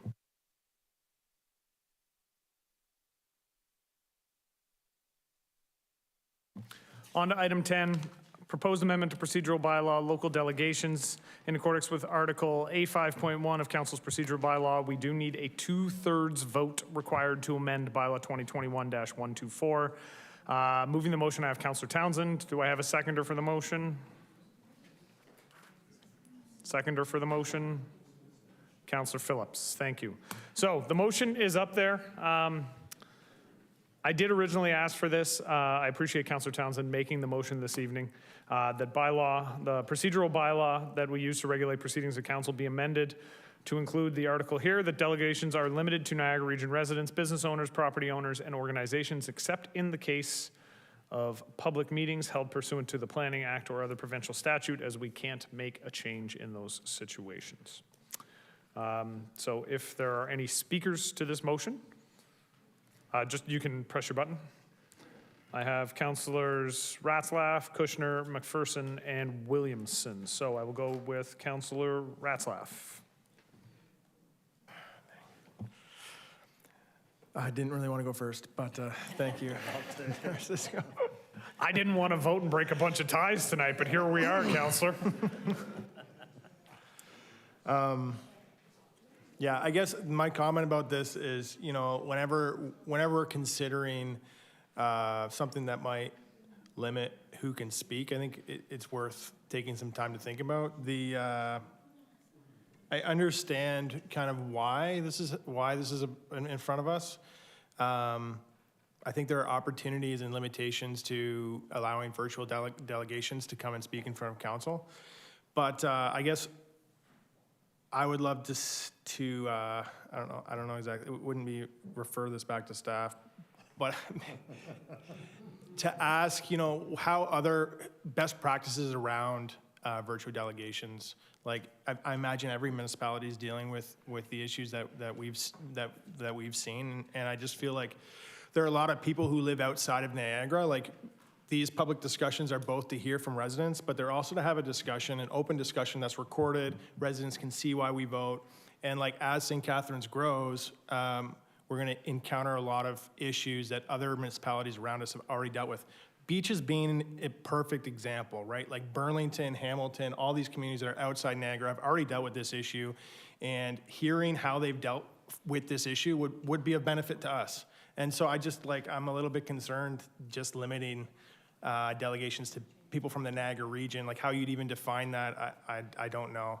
Like what if you have a situation where you have a senior and their kids are looking after them and their kids have something that they need to tell us about how that care is going, and their kids are from Toronto. I don't know how that how this resolution would affect that situation.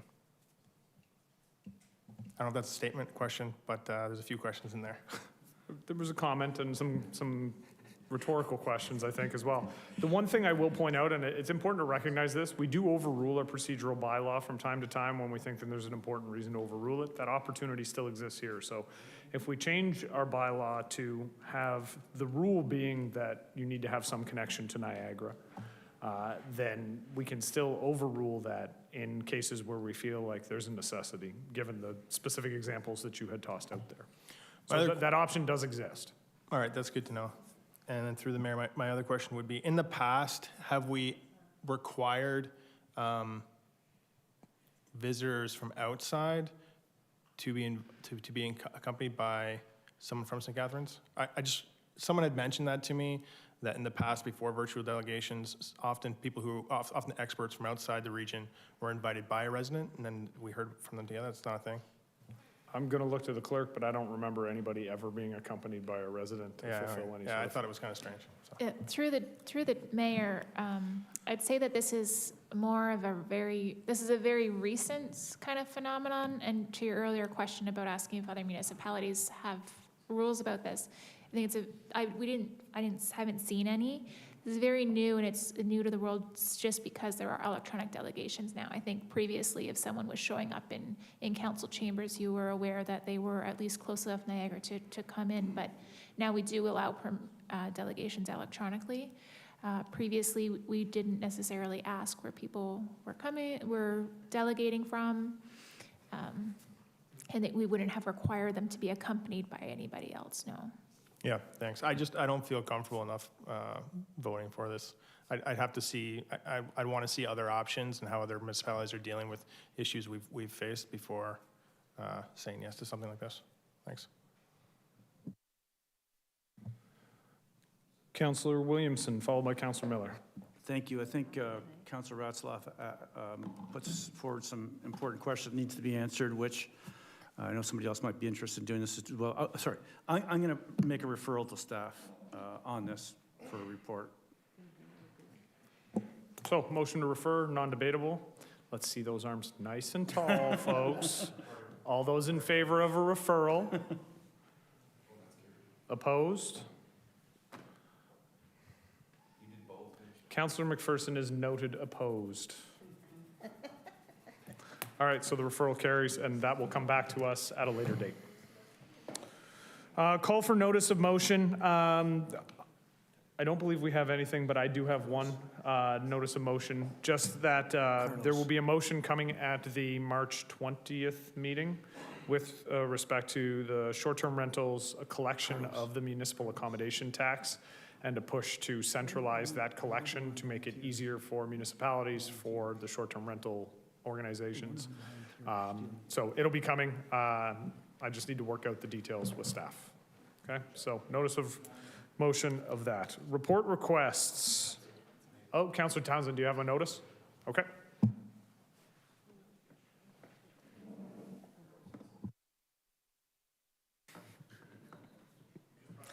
Thank you, Mr. Mayor. Through you, just a notice of motion. I'll be working on a motion with staff. I've already submitted part of it for agencies, boards, commissions, council remuneration, and a citizens committee. Thank you. Okay, so notice of motion coming based around remuneration of ABCs. Now, Councillor Garcia. Mr. Mayor, just a question. With all the discussion, I don't know whether Councillor Townsend's referral motion on the stairs had a timeline on it, but I think it should be a quick timeline, like the next meeting. Yes. All right. I think Mr. Martuccio almost choked when he heard the next meeting, so I will say the agenda for the next meeting does have to be published by Friday. So Councilor Garcia nodded that yes, that's what it has to be. So Councilor Martuccio, or Mr. Martuccio. Through you, Mr. Mayor, next meeting is definitely too tight of a turnaround. Councilor Townsend did forward an image of, I think, the stairs that he's referring to. We do need to engage with our consultant to understand, A, if they're feasible. I don't want to bring back something to council that we can't build, and then what the costs associated with that would be. So not the March 20th meeting, but the April 3rd meeting? Through you, Mr. Mayor, I think we're looking at least six weeks before we can get something back to council.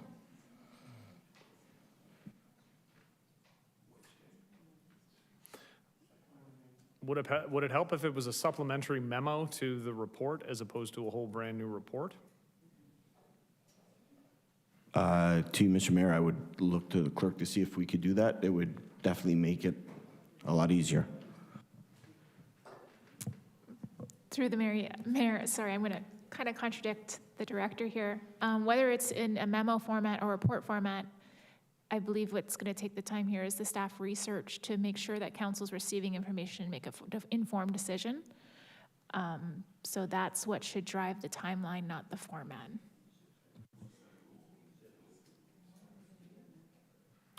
Can we set a stretch goal for April 3rd?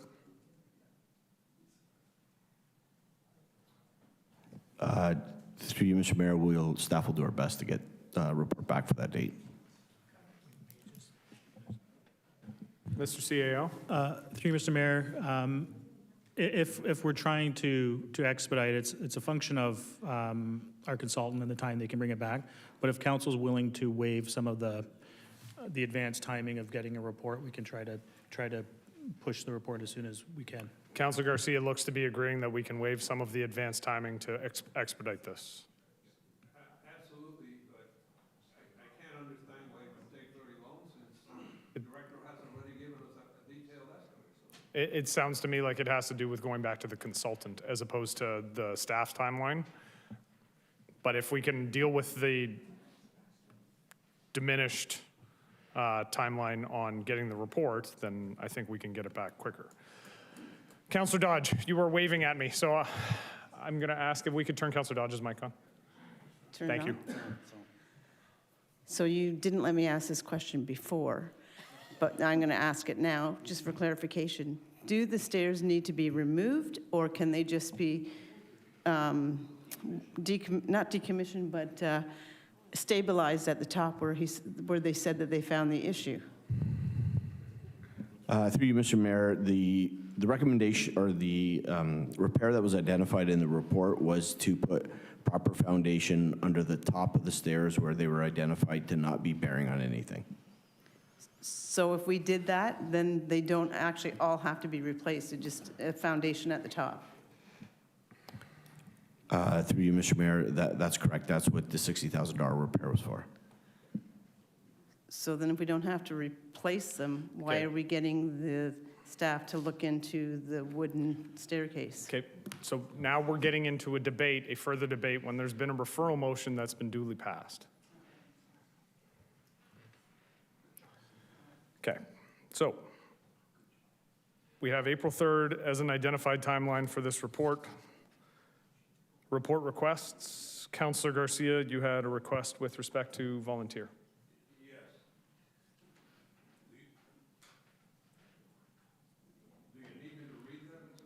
If you... Yes, so I'm asking for a report, that staff prepare a report reviewing how we deal with volunteer organizations working in our community and recommending how we can improve the process to make it easier and affordable for these organizations which do great and valuable work but have little or no revenue. And there are a number of organizations like that, so I'm hoping that we can get some ideas as to how we can improve the process, because we don't want to lose our volunteers. They're the backbone of the community. Okay, thank you, Councilor. Councilor Miller, to the report request. Well, I think Councilor Harris actually had something that's really passionate about this parking strategy, so I was wondering if maybe... Oh, we're adding to it, okay. All right, so then Councilor Harris. I guess I'm looking for a report on modernizing our parking procedures, our parking program, and perhaps look at modernizing the parking garages and maybe modernize more pay and display and get rid of parking meters and maybe... So an all-encompassing report on the parking strategy. And perhaps look at potential partnerships with the parking garages. Oh, an all-encompassing parking Everything strategy. to do with parking. And then maybe part of that we could take an expanded look at the beach ideas too. Okay. So that's it we for me. have 2 report requests on the floor. The first one is moved by Councillor Garcia. Do I have a seconder for that? Councillor Phillips. The second one is moved by Councillor Harris. Do I have a seconder for that? Councillor Lindell. Any questions? All those in favor? Opposed? That's carried.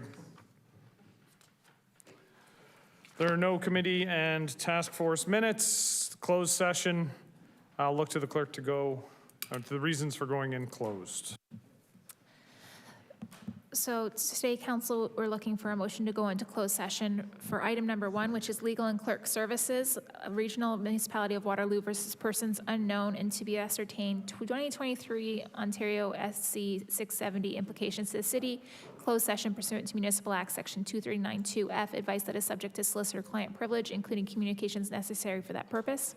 And the second item is, it's from Corporate Support Services regarding fire grievance, closed session pursuant to Municipal Act Section 2392D, labor relations or employee negotiations. Motion to go in camera. Councillor Stevens, Councillor McPherson, all those in favor? Opposed? Carried.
Welcome back. All right, so the first thing from in camera that we will deal with, legal implications of the Superior Court of Justice case, the Regional Municipality of Waterloo versus Persons Unknown. That be received for information. Can I get a mover and a seconder? Councillor Stevens, Councillor Lindell. Just a reminder for the general public, we will be having a discussion related to this topic on April the 3rd, just as a reminder to all of those in the community who may be interested in delegating or sending through correspondence with respect to that. And our regional colleagues will be here to answer questions as well. So with that, I'll look to the clerk to call the roll. Councillor Stevens?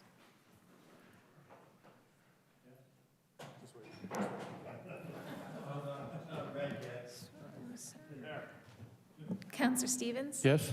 Councillor Ratzlaff? Yes. Councillor Phillips? Yes. Councillor Miller?